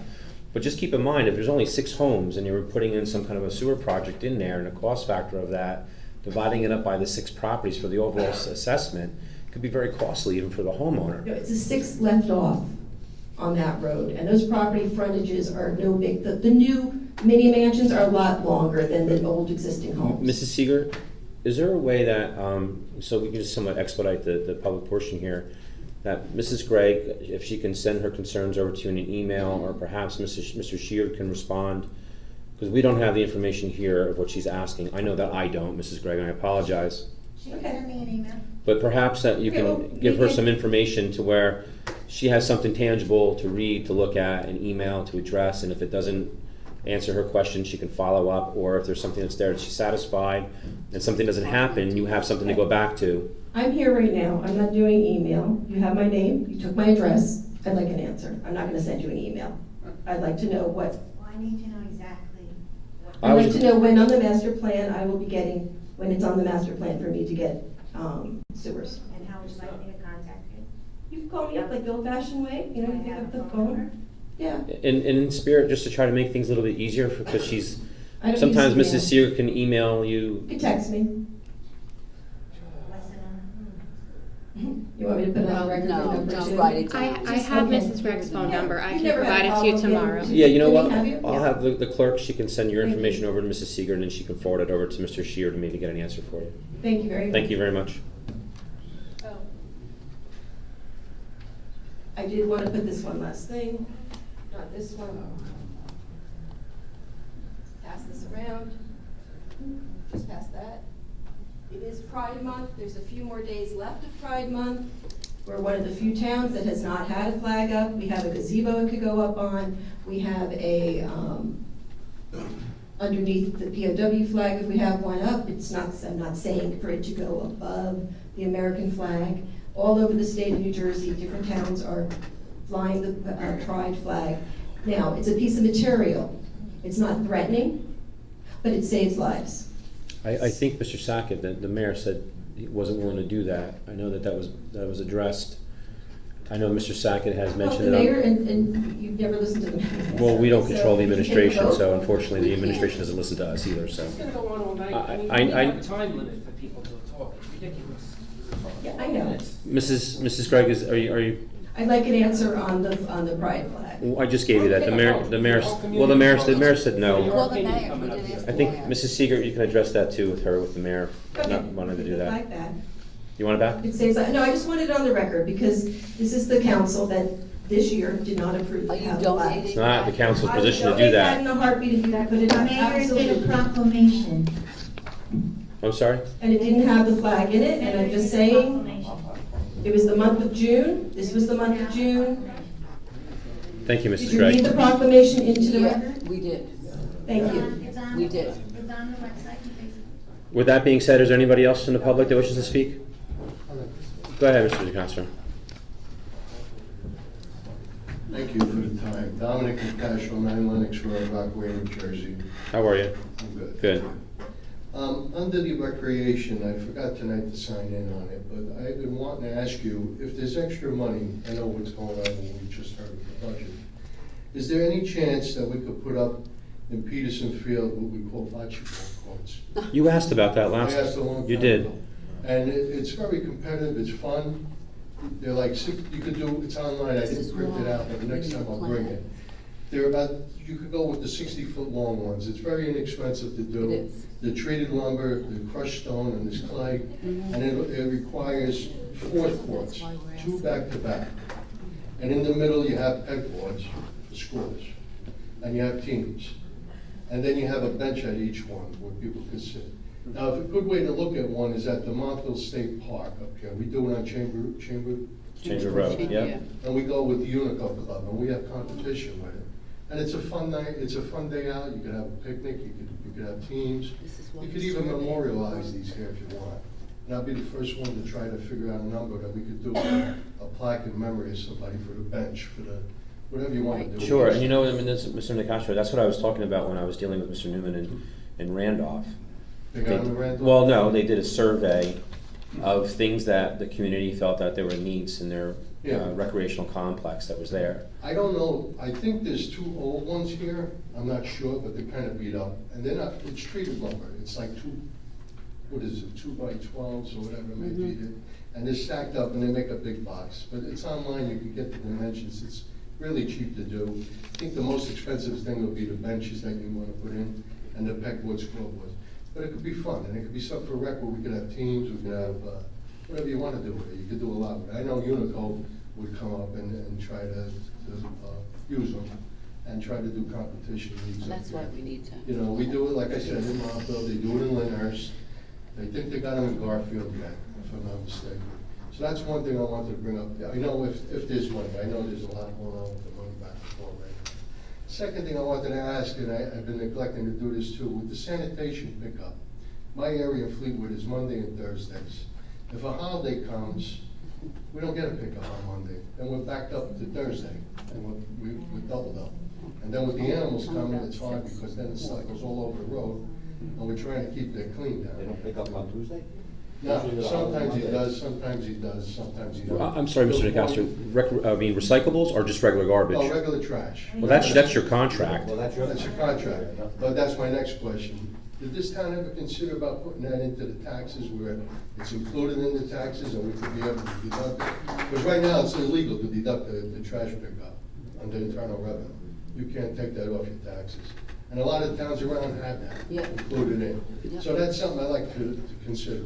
I think some of the towns that do it, I'm not sure, Mr. Yatrofano maybe add, is that, you know, everybody has different contracts with different people. They all don't expire, so then you would have to finish one term, the other term, and, you know, I don't know how you would do that. Well, it's competitive up here. I know there's the Blue Diamond and there's the Tassielli, Waste Management. Waste Management does our large garbage in bulk. But I think if the town contracted it out into the taxes, I think you'll get a better deal than we could get a better deal with, because you're giving them the whole town.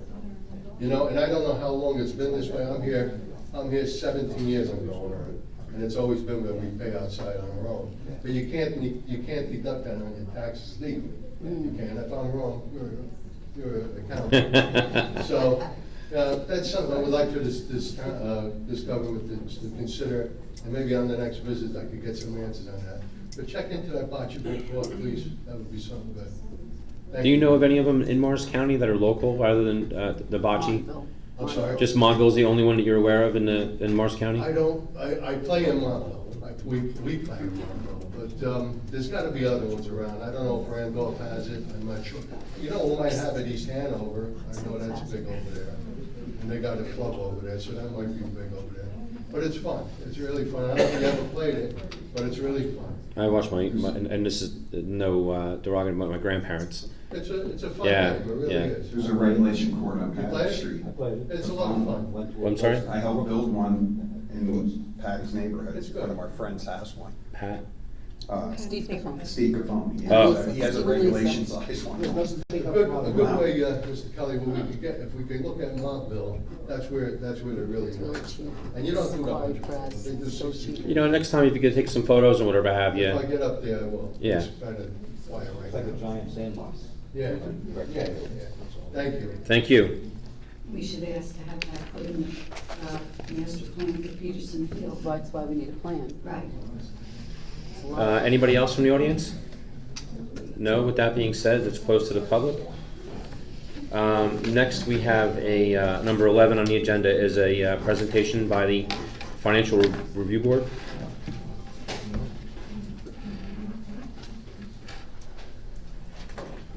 With your paperwork, do you need a podium or anything like that at all, or are you? No. Okay. No, my name is Mark Schiffer. I live at 5 Rabbit Run. I will be brief. can. I'm here representing, I'm on the Financial Review Board, and I'm here representing our chairman, Joe Simon, who's unable to be here. First, I want to read a letter into the record, and then I just want to give you a few personal remarks related to this. Council President, members of the council, and Mayor Puzio, the current members of the Financial Review Board collectively have well over 200 years of financial, business, and government experience. We have volunteered to be members of the Financial Review Board and are willing to continue to serve the township and provide our expertise to assist the township in effective financial management and develop a financial master plan. However, we have concerns as to the desire of the council, the mayor, and administration to keep the Financial Review Board in existence. If it is the wishes of the council, the mayor, and the administration to maintain the Financial Review Board, we need direction and, of equal importance, the full cooperation of the administration to provide us with information and responses to our inquiries. Please advise so that we, the members of the Financial Review Board, can then decide on the course of our actions. Joe Simon. I have lived in Rockaway Township for 13 short years. I have lived many different places throughout the state of New Jersey in my 70 years. I have to tell you that I find Rockaway Township the best place to live out of all of the other places I've lived in. I really appreciate that, and I want to thank the council, I'd like to thank the mayor, and I'd like to thank the administration for that. But as good as it is, there's always room for improvement. And that's what we're offering. We are not political. We are not in any way want to undermine anybody on the council. We don't want to undermine anybody, the mayor, anybody in the administration, nor do we want to undermine labor relations. We believe that between our expertise and our experience, we have things we can offer. Maybe we're wrong, but it wouldn't hurt to try. Won't cost you anything. We're volunteers. Any ideas that we come up with, they go to you. You're the final decision makers. You get to say yay or nay. All we ask is that you look at the ideas, help facilitate our ability to develop such ideas, and then if you like the ideas, that's great. If you don't like them, throw them away. That's fine. That's our job. So what I'm asking you is that if you feel that there's some other reasons that you don't want to see us function, whatever those reasons are, or if you don't think we're going to be effective, then you should move to dissolve the board and save everybody a lot of time. But if you feel that we could be useful to you, then you need to help us. We need two things to start with. One, we need a liaison from the board to attend our meetings, to give us guidance. And two, more importantly, we need a liaison from the administration who will not only be, who will have the authority and be responsive to provide us with whatever information that we need, documentation, information. I ask that you consult amongst yourselves and make a decision which way you'd like to go, and let us know. Thank you. Thank you for the opportunity to address you. Thank you for your time. And also a member of the Financial Review Board, and I'd like to just mimic Mark's comments. And my idea for joining and accepting the position of the Financial Review Board was to lend assistance to the township, to work with the council and administration in seeing if there is ways to make it more affordable, to see if there's better ways to function financially and develop that financial master plan. I did not join it realizing that there were potential political issues going on that impacted on us. I know we have requested information from the administration. We don't get responses, we don't get replies, and I don't think that's correct. I don't think that the Financial Review Board, which is an arm of the township, officially, I had to swear, right, Christina? Yes, I you had did. to uphold the Constitution and everything, that the Financial Review Board should have to put in an Oprah request to get information. We ask for information, we should get it. We're not doing it to create a problem for administration. We're there to help. But as Mark said, let us know, and so that we can decide on our own what we want to do, and what the town, and where the town is going to go with respect to the Financial Review Board. Thank you. It's a shame. Anybody have any comments to Mr. Schiffer or Mr. Dio? No? First of all, I mean, I've attended your meetings. I believe Councilman Jeniak is your liaison, and we do have our CFO, Mrs. Palmieri, that worked in conjunction with all of you of the Financial Review Board.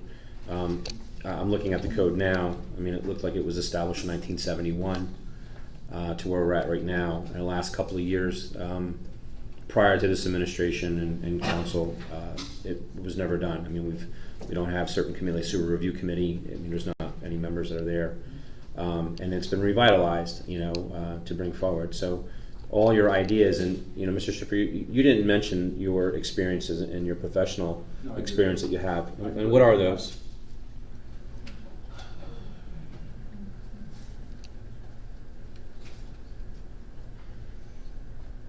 I have 45 years of experience working for Passaic County government. I was the director of the Passaic County Board of Social Services for 25 years and worked for the agency for 45 years. We had a large budget. Our budget, I don't remember what it was, but somewhere, you know, over $100 million a year. We had in excess of 400 employees, sometimes at one time 500 employees. So I have a lot of experience. I also have experience with labor. I was the organizer and president of a labor union. I was one of the few people who sat on both sides of the negotiating table. So I have sensitivity towards that, and sensitive to, you know, needs of employees and their concerns. I also have a lot of experience politically, dealing with political elected officials and being involved politically at one time, not running for office, but behind the scenes. So I have a lot of different experience. I have business experience, running my own business. So I have a broad range of experience and knowledge, as do the other members of the committee. It's not just me. We all have different areas of expertise.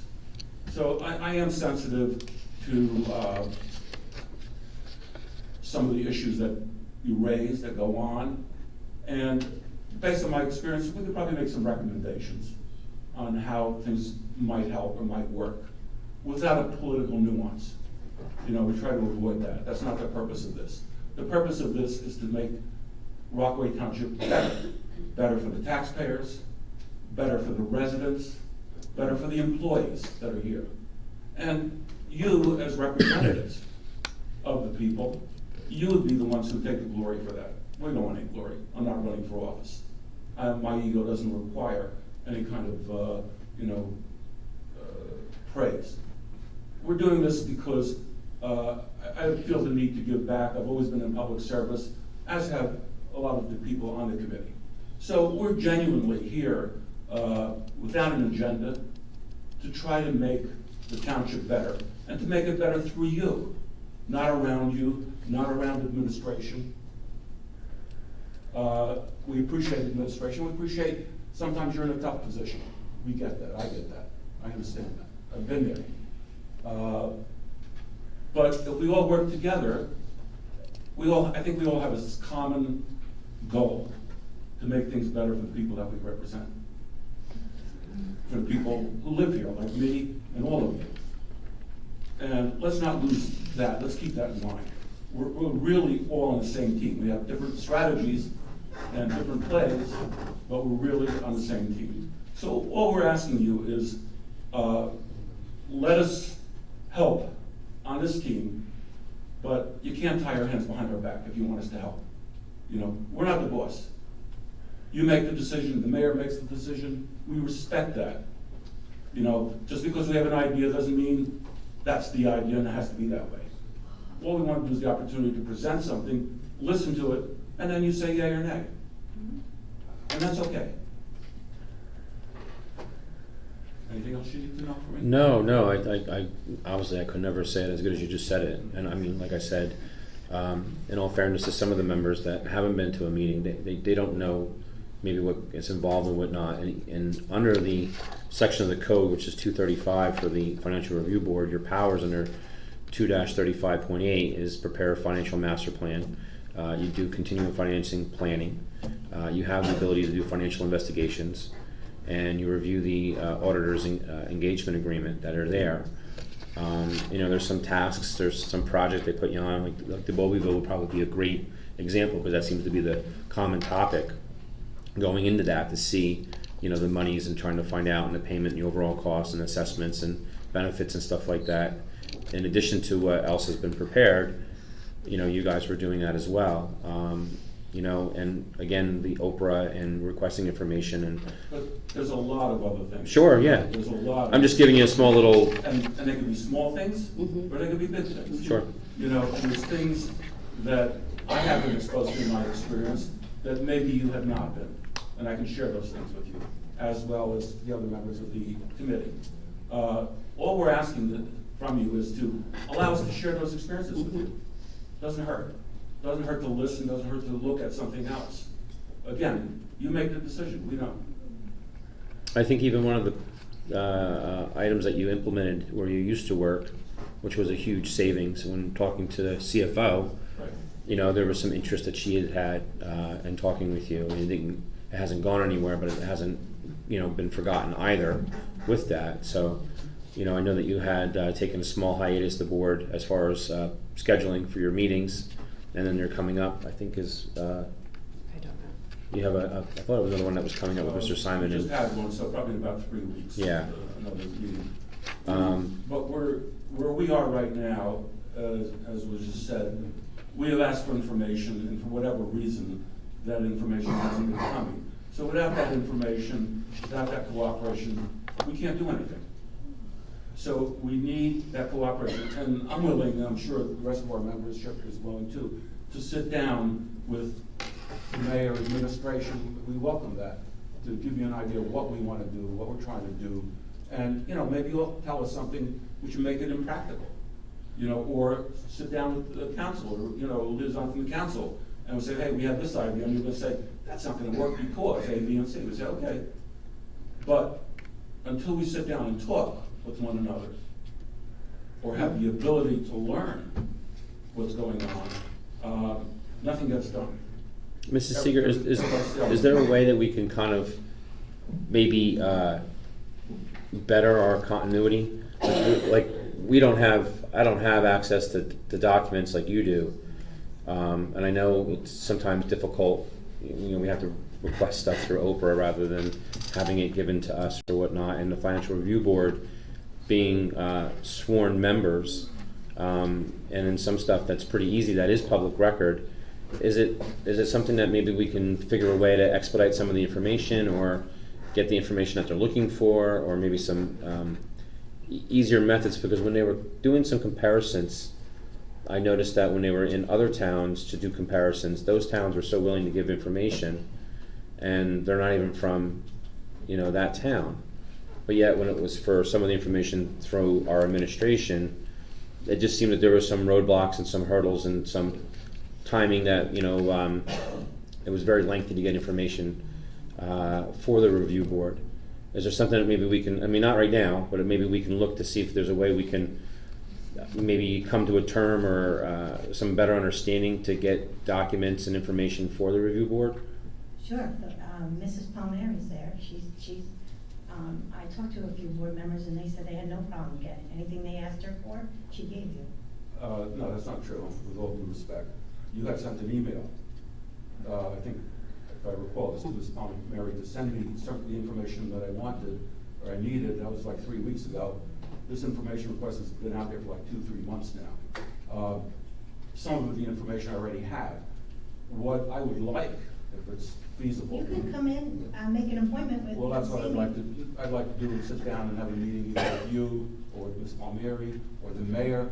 You can make an appointment with, my office. I have Okay. people stop in all the time, You and know, make an appointment. Sure, of course, and I would like to do that, and, you know, with Joe and maybe whoever else wants to come. And if we can start that way and get an understanding, and this way maybe you'll get a better understanding where we're coming from. You know, we're not a threat. I don't want anybody to think that we're a threat. Never thought you were. Okay. And in the past, prior to this, how did we get information to the review board? If Lisa asked or they emailed me, I answered Mr. Dio's email. He thanked me for that, and I've Yes, you answered have. as much as I can. But we have submitted a request for information, several months ago. Well, I did get hurt, so I've been out of the Yeah. office, so. What I'd like to do is, let us have our next meeting, let us get organized in terms of where we're coming from, and then perhaps able we'll to see how we inform can figure out. Sure, So no maybe problem. about 4 weeks. Sure. Mark, I would think that the board though. Or was it a negative meeting Wants a. afterwards? Just records, documents. The board is looking for an affirmation of the continuation of the review board from the council. Well, nothing's been changed in our code, so nothing's been removed from our code. I mean, 2-35 still stands. It hasn't been, you know, repealed. And I don't know of anything, Mr. Yachafano, has anything been brought up about repealing the financial review board that you're aware of? Nope. Yeah, so. Well, then, if the council is affirming the existence of the financial review board, we would like the council to make sure, and I know council president has been attending, you know, the last number of meetings, whether you would be the liaison, which would be fine by us, or whoever's gonna be the liaison, just so we know and get direction from the council. And then, assuming that this affirmation is that we're gonna continue, then what we do is we'll meet in our next meeting, and thereafter we'll organize our thoughts, and then seek out a meeting with you, if that's okay. Well, I believe that your liaison, Councilman Jeniak, he's currently your liaison, so we can maybe confirm with him Okay. to see what he's got going on. And I just want to remind you, and maybe Mr. Yachafano can confirm, because even under 10-4-8B, I think under the Open Public Meeting Act, like, you can't have a quorum of council. Understood. I think I addressed that once before in a letter to you. We're just looking for one. Yeah, because 5 members, I mean, as much as they would love, I mean. I'm not looking for the whole council. Okay, because that is a problem too. Understood, that's not what we're asking for. We're just asking for someone from the council who's gonna be able to give us direction, and say, well, don't go there, go this direction, or I'll support you. Or, we need you to look into this. That's what we're looking for from the council. And from the administration, we'll be looking for clarification, documentation, and counsel from you, saying, well, this is why you can't do that, or this is why you can do that, or this is a good idea, or this is a bad idea. That, I think, is what we're looking for, some help. Okay. The financial review board is going to stay in existence, you will have a vacancy. So is it possible to post on the website? Yeah. That there is a vacancy on the financial review board, if it is the desires of the council to keep it in existence. You know, I understand what you're saying. Well, Mr. Dio, like I said, Mr. Yachafano confirmed, we're not aware of anything of it being repealed or being removed. It's still in place. Your members, you haven't resigned. I mean, the board is still a complete board and it's functioning. You know, I'll have the clerk advertise that like she just did for the commissioners, for the sewer assessment committee, and we can move forward. And hopefully, from your conversations that you brought out and some of your frustrations, and perhaps administration can share some of their frustrations, and some council members can do the same. Hopefully, collectively, with those communications taking place of all of us, because it isn't just the council telling you what to do. There's a component of executive, you know, legislative, and then you guys, of course. and let's see if something can happen that way, and maybe make it a little bit less frustrating for all involved. Thank We you. can do that, but I'll have the clerk address that for the notice to go out either on the website or maybe Mrs. Seeger can handle Facebook to put it out that way. Thank you very much. Great. Thanks for all your efforts, you guys. Thank you. Thank you.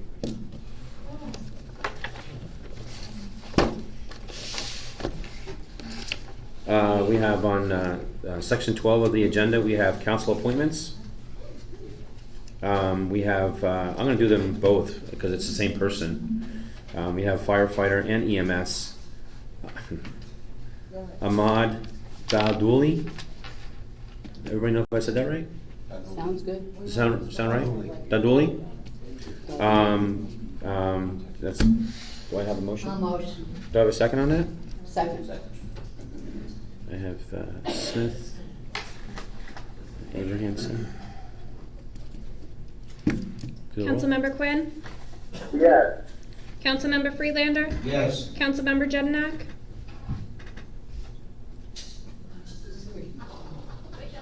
Councilmember Jednak?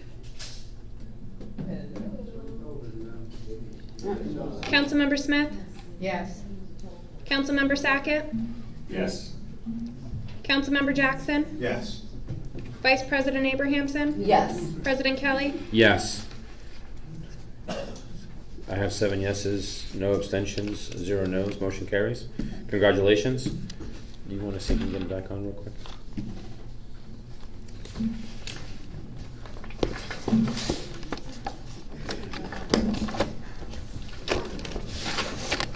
Can we recess? while we do this? You know what? Would it be all right, everybody, if we just take like a 5-minute recess real quick? Really good. I'm sorry? No? Okay. We're going to take a 5-minute recess. Only had one no. Okay.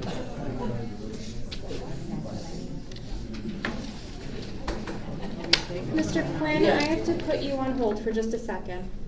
Okay. Thank you.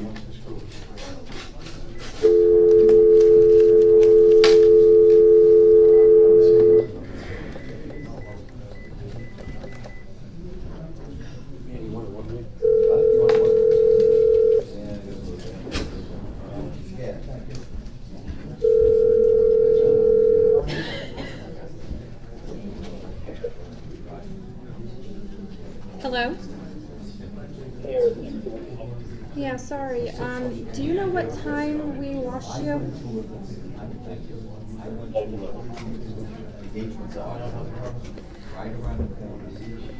I'm sorry, I couldn't quite hear you. 6 minutes ago. Thank you.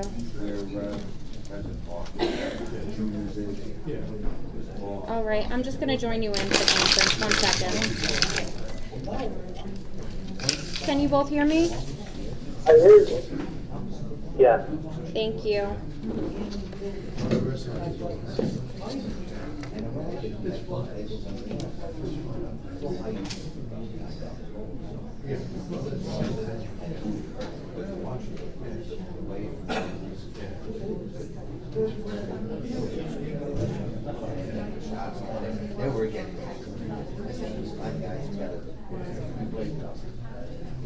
Okay, Jeremy, just so you know, we are in a recess right now. We're going to start up in just a few more minutes. Thank you. You're welcome. Good, how are you? You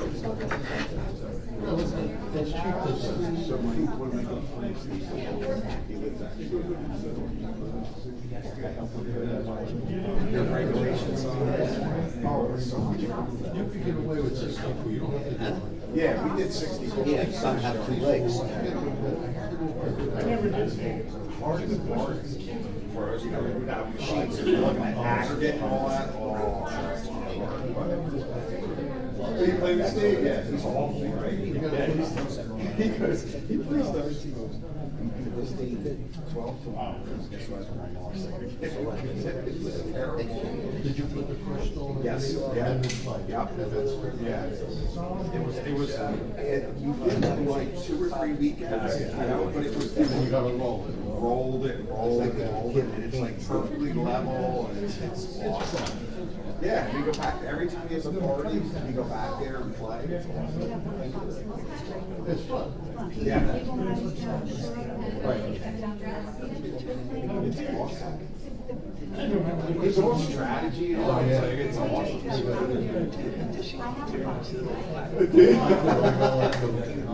There's a restaurant in Toronto. It's like, we call it Spaghetti Winter.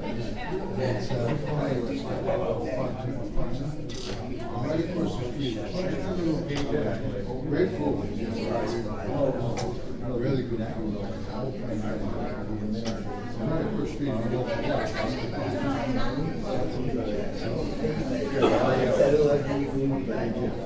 So how long have you been working? I was national president, 16 and 17. Yeah, my older scholarship. Did you? Yeah. I started here. Yeah. So that one, then, I'm in Garfield. I never switched because even though I live up here, I mean, I started. So where's your family? My mother's from My father's side, my grandmother was from Palermo, Sicily. My father's side and my mother's side, the other side, from Salerno. Alavino, Salt, so they're close. But I got one grandmother who's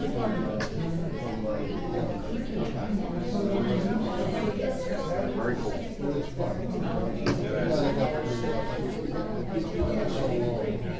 We should really check into that audit. I agree. You can, because, I'll tell you what, I asked about that. So, no one wants to pay the so, we have to take the garbage pickup. We pay them. I mean, I don't know.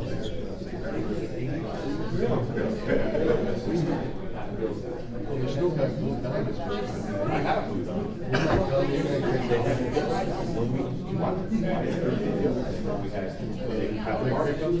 garbage. Maybe we can put it out again. Let's try it. I've been thinking about it too. And all around here, the public goes around here.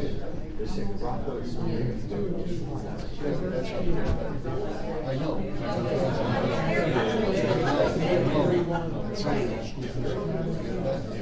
You know, big money. Waste management is the biggest one. Yeah. You don't want to lose it. Yeah, I hear you. You know, they'll come in with you got a bid. Yeah. And you can take the whole thing, but you have to give it better price. Everything we could do. So, like I said, I was going to tell Mary. $20 a month.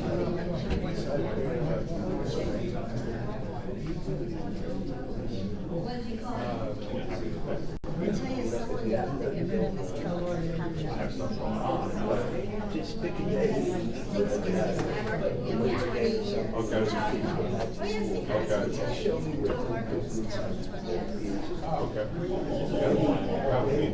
Maybe.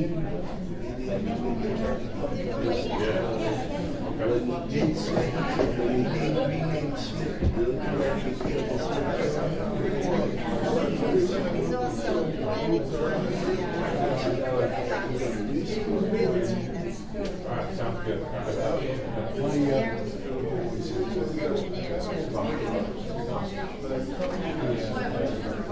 I find out. I don't know. The trash, though, we have to think we might get it. We don't know what to do. My time's My not. kid is getting I can do this one here and there. Oh, yeah. No one should have the same people. No, I'm gonna sort each one he showed on that. Okay. Hey, I got a quick question. When I did the one thing, On this meeting, I always want to get. Jeremy, Jack, are you both there? It's a greenhouse. Next to it is a beautiful. Oh, yeah, on the right-hand side after, he's here or not here, he's got some Jeremy? challenges. Yes. Yeah. Mr. Quinn? Does anyone know if we lost Mr. Quinn? No, I'm here. Oh, okay, I'm sorry, I couldn't hear you. What about Jeremy? He's here. He's here.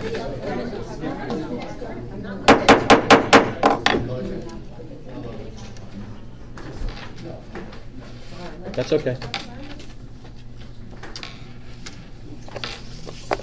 We have the consent agenda, number 13 on the agenda. I'll read them all as the following. It's going to be R19-137.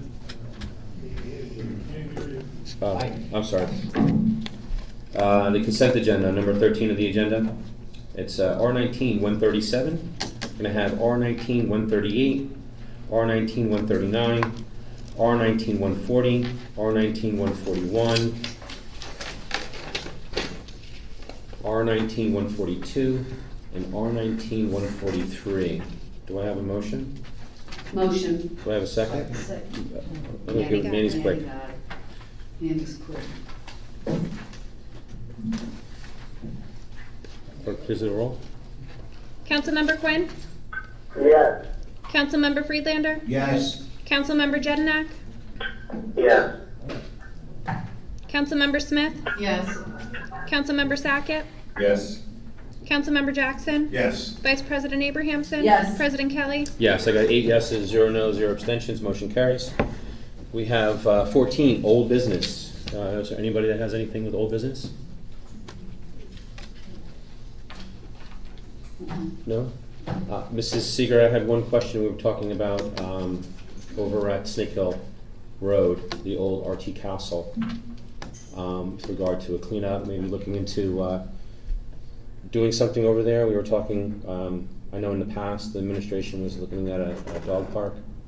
I don't know if there's any potential interest in that, since a lot of the neighboring towns, even Sparta has done a phenomenal dog park up there. Wharton has just done one recently too.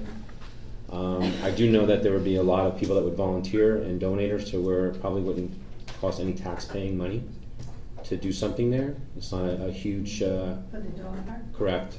And maybe a potential cleanup over there of the area and the parking that seems to constantly erode into the parking area towards Snake Hill. And I know that the expenses of other places really didn't exceed too much. They use taxpayers' money, but again, a lot of these people that are very pet-oriented and these 11th hour rescues and the one over in the borough, even as a matter of fact, Mrs. Kohler does a lot of the food trust festivals in conjunction with some of those rescue efforts with animals. And if the town would give somewhat permission to move forward on that, and we had a plan, and again, it wasn't going to cost any taxpayers' money, maybe we can look into that. Maybe we should get that group together and put a plan together and present it. I mean, I would like to put a group together if it's something that maybe the administration would be interested in. I mean, we can ask, the mayor's not here in all fairness. I'm not gonna ask the mayor, but if that group still wants to get together and put something together, there's no harm in that. No, it's not. I mean, it's we all have more time than money sometimes, so I think we can invest some time, maybe get everybody on the same page. But I think equipment and volunteers, maybe even materials, can be donated again, and have people that participate have a great pride in what they do, and it would be a another networking of people and whatnot to do that. And we've already have the property that we're not doing anything with anyway, so maybe it would be a good thing to have happen. So that was the one thing I had for the dog park. You addressed the old business too for the library cleanup. We addressed the old business for the commissioner's post, right? That was some old business that we had. And yeah, I think that's it for me on old business. Going on to new business. If anybody, go ahead, Mrs. Smith. I totally agree with Mr. Alardi regarding all the signs all over the place. I don't know if administration could speak to the mayor and Mr. Iacofano and see if there could be an ordinance about removal of those signs, like they could be up for so many hours and then they're responsible to take them down. And if they're not, they could be fined. We have signs all over the place. Did you get your one sign? And that's on public property. Did you get your one correct? sign? Yeah. No, somebody was complaining about it. It's not there anymore. I don't know. It was over on Green Pond Road. Yeah, it's okay. Mrs. Seeger? Did she? Yeah, she's wrote it down. Okay. I wrote it down. Okay. Thank you. Any other new business? Council President? Yes. Council President, there was an explosion last night or early this morning at Tilcon that actually affected power grid throughout town. I was wondering if the administration either had information or could look into why power, on the far east and north side of town, as far away as that, was affected by that explosion. Was it explode? I thought the explosion was the. I could not hear that, understand. I couldn't understand. There was. I know a couple of days ago we had a very early explosion with Tilcon. Not last night, the night before. Right, but then I thought last night we had an unbelievable thunderstorm. It was the night before the It was Tilcon. Thursday night. But he's talking about last night. I thought Yeah, that was there's an article this afternoon saying that the 5 a.m. or 3 a.m. Down that everybody heard was related to Tilcon. Yeah. And if that, whether or not it is related to Tilcon, my question is, it has to do with the impact on the power grid throughout town. It just came out As today. far away as the far eastern side of town, the far northern side of town, power was out, briefly as a result of that. The article If you came can- out today, right before I left the house. There was power out this morning? Yeah, up in the northern. I mean, I lost power. I don't know how many other. I know people on my street had lost power, but it wasn't very long. There was a car accident on Green Pond Road, with a pole down. No, but he was talking about the explosion that was in the paper, That was last week. and then he's telling me today there was another comment, and then there was a worker that got hurt. That was last week. That was last week. Today, I thought last night was thunder and lightning, but I will check with the police. Jeremy, are you positive it's in relation to an article you read today dealing about last night? I think the officer. Whatever took place today at 3 a.m. caused the power to go out for a significant part of town. My question is simply, do we know why? Can we find out why the power grid in town was affected by whatever it was that took Okay, place? that's different. Yeah, I don't think Mrs. Seeger has the. Okay. Go ahead. Absolutely, go ahead. Sergeant. That was from lightning this morning. Okay. The other night was Tilcon, I was the sergeant. Okay. Jeremy, did you hear that? No, he didn't. Jerry? I heard that whoever was speaking said that last night, or this morning, was not Tilcon. Sergeant Iannelli was on duty with the Tilcon incident that was the night before. And then last night, he was stating that it was the thunder and lightning and the rain that had happened with that. So I'm not sure, because I read the article, but I thought that was from a day ago with the Daily Record. It's possible. My question really focused on the impact on the power grid in town. If we could find out why. I think we can. I don't think anybody in administration could answer that, but perhaps we can reach out to JCP&L. I know Mrs. Espinoza is the contact person there. Perhaps we can make a reach to JCP&L and see. It would be great if the administration would reach out to JCP&L. Okay. On the project. Thank you. Anybody else with new business? No? With that being said, we got reports. I had emailed the council about canceling the second meetings in July and August, so everyone can try and enjoy their summer. I spoke with Mr. Yachafano before tonight's meeting, and we need to have a formal motion in order to cancel those meetings. Okay. Is everybody on the same page from what had gone out? Yes. Are you saying you don't want any for the summer? Yeah, let's send them all till January. That's the way it was done in the last. And our only other option would be to cancel the meeting the night of or the day in advance, whatnot, and this would be so much easier for the public to schedule around that. So I'm just going to read this motion. It's a motion to amend the Township Council's annual meeting schedule to eliminate the second meeting for the months of July and August, and directing the clerk to provide notice to the public of this amendment. Does anybody have any discussion with that or any adding to that? What's the other option though, is if we just cancel them before? Yeah. But the public would then only know that day or a day in advance, rather than right now, we're allowing them to schedule accordingly. And I think, question also, if something does arise Always special If it's an meeting. emergency, we could always schedule a scheduled meeting. Right. Special meeting, like what we did with Miller's Ale House. Exactly. Yeah. So, Manny, when you were on council, you only had one in July and August, correct? Yeah, it was- Yeah, it was always that way, right? Well, Yeah. it only changed just recently with the scheduling in January. Just this January it was changed. I think Mr. Jackson actually had Yeah. pointed out he wanted all the two. Yeah, Yeah. Mr. Plummer. Yeah, yeah. yeah. So are we okay with this motion? The clerk could discuss it with the attorney? Okay. So, Is this first meeting of each? The second meetings of each month.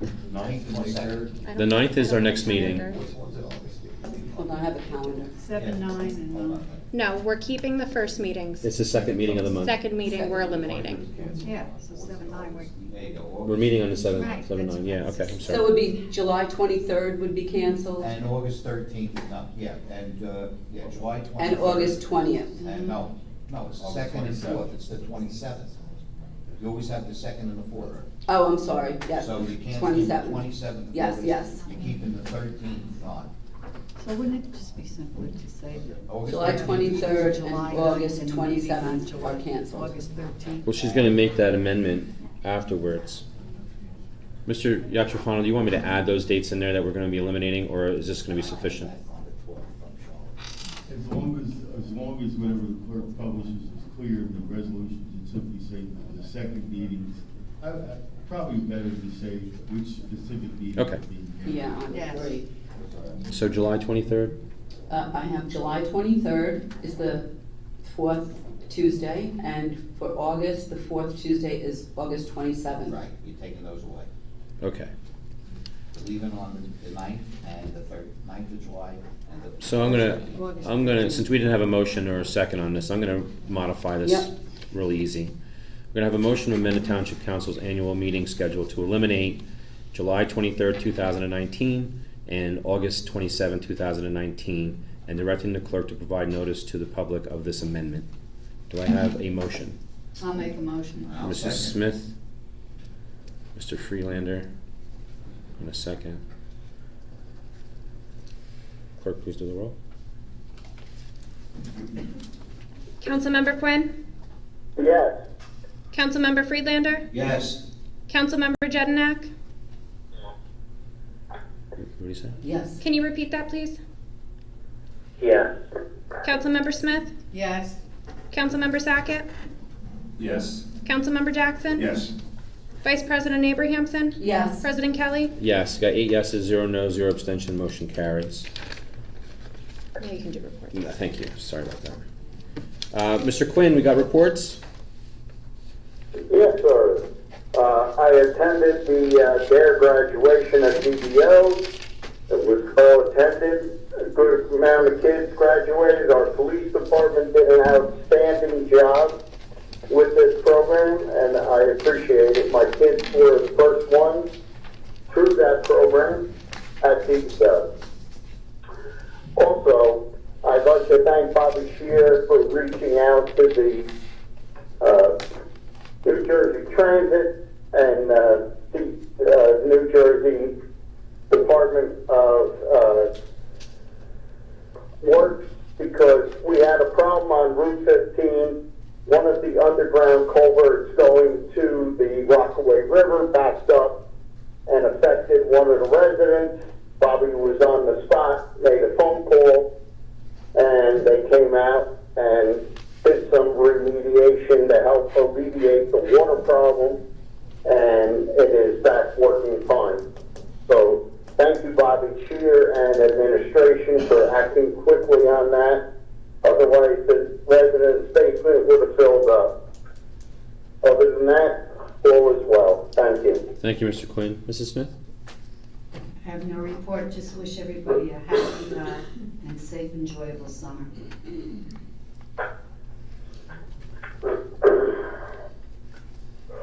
Mr. Jeniak? Covered under new business, and happy Independence Day to all. Thank you. Vice President Abrahamson? I don't have any report, but I'd like to congratulate the officers in Rockaway Township Police Department that have received the MAD award. I know there were 3 officers. I believe one was Officer Hans Mahalis. I do believe it was one also Officer Albert. Yes. And who was the third? Testa? No. Was it Officer Hamilton? Yes. Okay, it was Officer Hamilton. That's why I thought I saw it was. So I want to congratulate them for the MAD award. It's Mothers Against Drunk Drivers. And 3 officers have received that award, and that's very honorable. I thank them for their service. Maybe can we do a proclamation for them? Can we do something to recognize them other than Put it that? on Facebook. Okay, something, if we We could. did. Thank you. I thought we did. Mr. Jackson? Just 2 things, again, condolences to Hank Dragoni and his family, and then I've gone by Miller's Ale House several times in the past few days, and the place is rocking and rolling, so I think it's gonna be really good for the township, and it's attracting a lot of business. I'm really excited for it. Have you got a chance to go inside? Yes. It's nice, it's really nice nice, inside, yeah. yeah. News always nice. Yeah. I'm just noticing, my wife and I were saying, it's like, you go to Buffalo Wild Wings, and you're not doing, but like, in Miller's Ale House, you can actually hear each other speak. Yeah, It's nice. yeah. That's refreshing. Yeah. They did a soft opening on Thursday and Friday, and they had a really good response, and Yeah, it was good. I was able to get a little tour inside there. It was, nice. yeah, it was great, and they were very, very, again, thankful to the administration, to the council, to all the professionals that were involved. Yeah. Mrs. Fronte, you know, you and the construction department and Mr. Babcock really assisted them, and they couldn't thank you anymore for what was there, so thank you for that. I'm sorry, Mr. Jackson, anything else? That's it, nope. Mr. Sackett? A couple quick things. This weekend, Saturday and Sunday, 29th and 30th, 11 to 2 o'clock at the Fort Face House. They'll be having an Independence Day open house. And the Gazebo Summer Concert Series starts Sunday, July 7th and runs through Labor Day, 3 to 5 o'clock at Park Lake Gazebo. Happy 4th of July to everybody. Any fireworks? Any fireworks at the Fish House? No? Not allowed around that. Yeah. Mr. Freelander, go ahead. Okay, well, you mentioned the historical society, so that's cool. The library, the choir room is going full speed ahead. It's gonna look pretty good, as far as that goes, and hopefully soon Marcelo will be on its way to recovery. It's a long process. It's not just 5 months ago. You know, with the water, the pipes breaking, you gotta go clean it up, insurance, and everybody's gotta take care of that before you really see what you gotta fix. I just wanna, and for the ending, I just wanna read something. This is from Senator Anthony Bucco's site. Senator Anthony Bucco's legislation to establish a grant program that school districts would use to implement a substance abuse prevention program for 8th graders passed the Senate Education Committee. The reason I read that is for this reason. The drug abuse program is modeled after Project Positive Choice, a successful drug and alcohol education prevention program that has been part of the 8th grade curriculum at the Copeland Middle School in Rockaway Township for more than 2 decades. I just want to commend Les Wexler and his whole entire staff. They've done a tremendous job in the last 20 years, and they're using this program as the model. And it was the first step is passing the committee, so. Thank you, Les, and everybody. And enjoy 4th of July and Rockaway Township Festival Day and White Meadow Lake. That's it, Mr. Freelander? That's Thank it. you. Yes, Mr. Janiak. Just one item that I forgot to mention. This Friday at 9 a.m., the Rockaway Area Chamber will be having its next breakfast networking meeting at the Atlantic Health Pavilion at the mall. Thank you. Thank you. I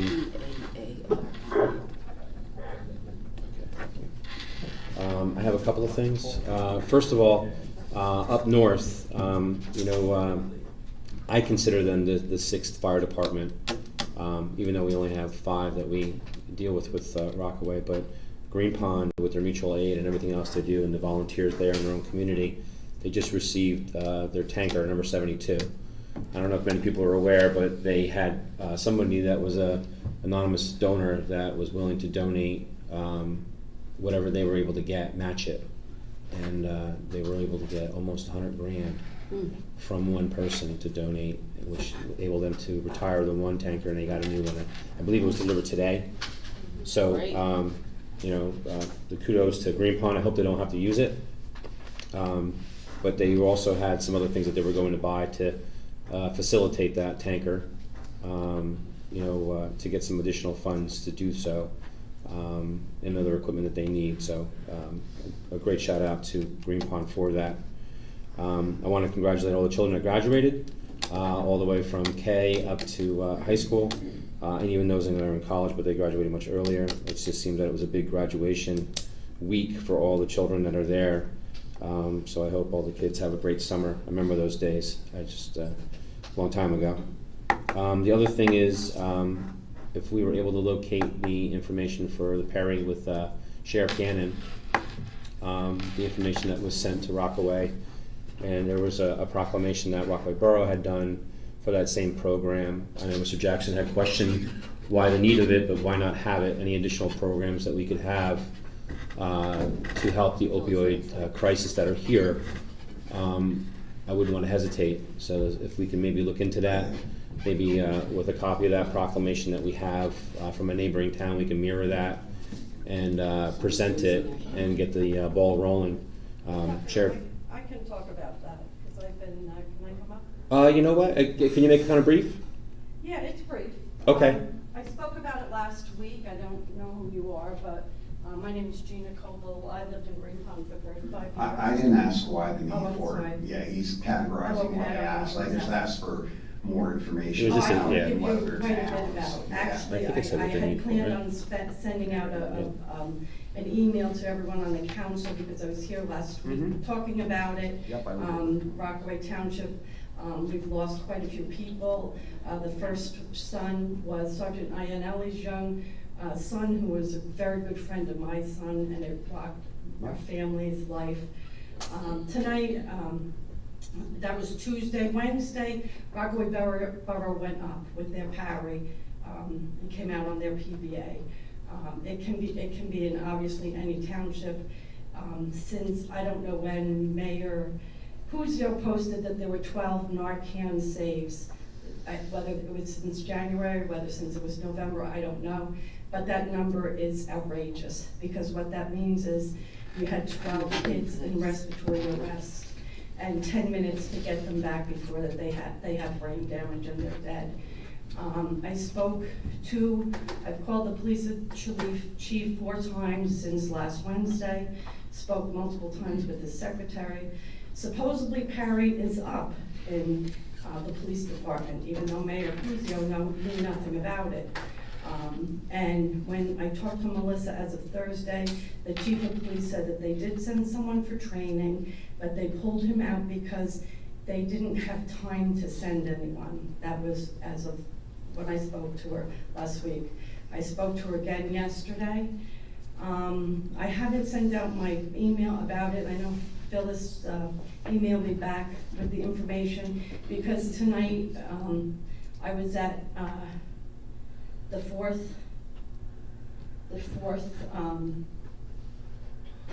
kid who's been murdered in the last, and I'm going to call it that, the last 10 months from Harwood. This girl graduated the Knowles you talked about.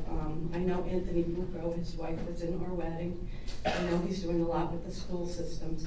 She graduated from Knowles. This is the 4th. Yeah, she just passed. She just passed. Yep. Tonight was her wake. This is the 4th kid, 25 years old. The 4th kid in 10 months. This is just not acceptable, especially with Parry here. Sheriff Gannon has the funding for it. Again, I'm going to meet with the chief of police to find out what Sheriff Gannon can do. He's offered to facilitate whatever they need to do to get it up and running in Rockaway Township. It's you know what, I don't know if you have Mr. Jackson, because he was looking for some additional information. We had your email here. maybe she can send you some information that maybe will I don't change your know. mind and be interested in. Sure. Great. Thank you very much for that. Any information that you have that you've received, if you could pass along to the council? Yeah, I don't think I have. Okay, great. The other thing that I had is CAV system in one of the fire trucks over in White Meadow Lake. I think the foam truck was out for repair, then it came back and it had some additional issues and it's not functioning now. I don't know if we can look into that to see if it's been corrected. White Meadow Lake?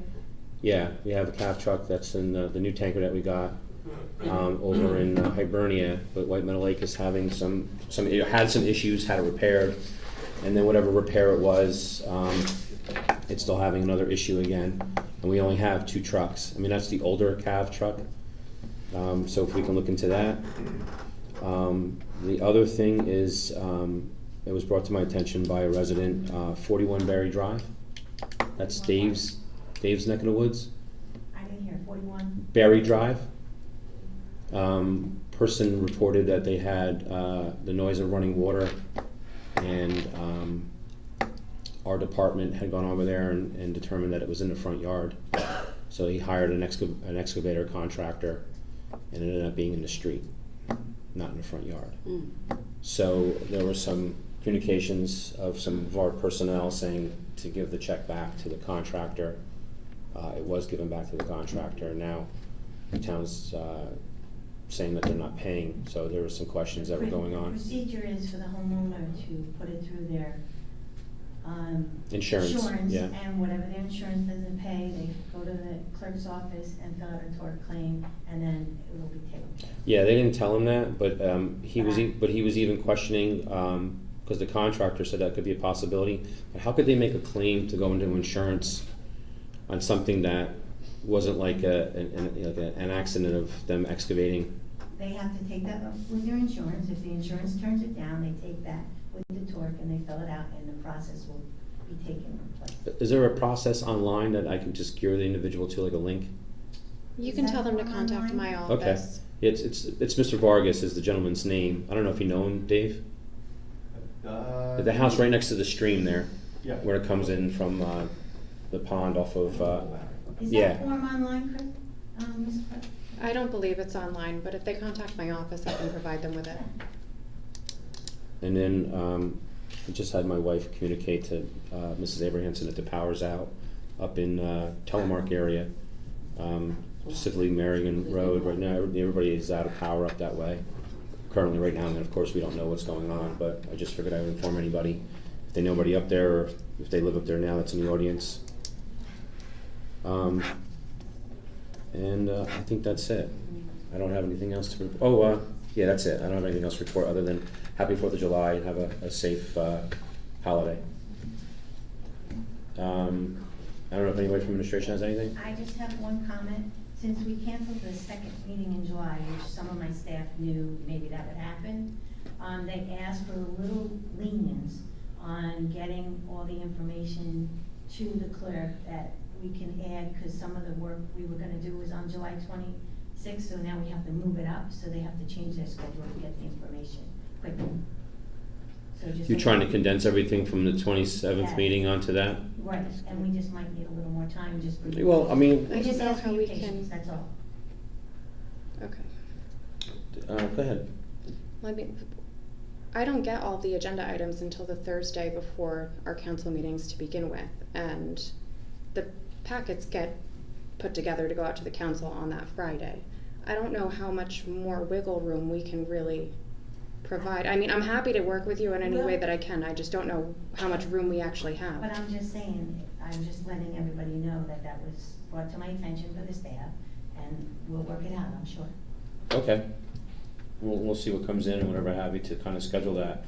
But moving forward since July 9th, I mean, you have all this time from tonight going into the next meeting in July. I mean, you could be able to assemble stuff maybe, rather than ask for an extension, maybe we can ump up all the extra work, and the same thing with August. Like I said, we'll work it out. Okay, great. Maybe we could help them with the packets. Yeah. That's it. Dave, you have anything? No. Everyone have a safe, fun summer. And I'll put the rumor to rest, I was not the $100,000 donor. It's not what I hear. It's on record. But I also heard you're one of the But I was not the donor. you're one of the water skiers too. I heard too over at Whitman Lake. Have a great summer. Mrs. Fronte? No, great. Do I have a motion to adjourn? Motion. Second. Do I have all ayes? Aye. Ayes. Thank you. Good night, Jeremy. Good night, Mr. Quinn. Good night now.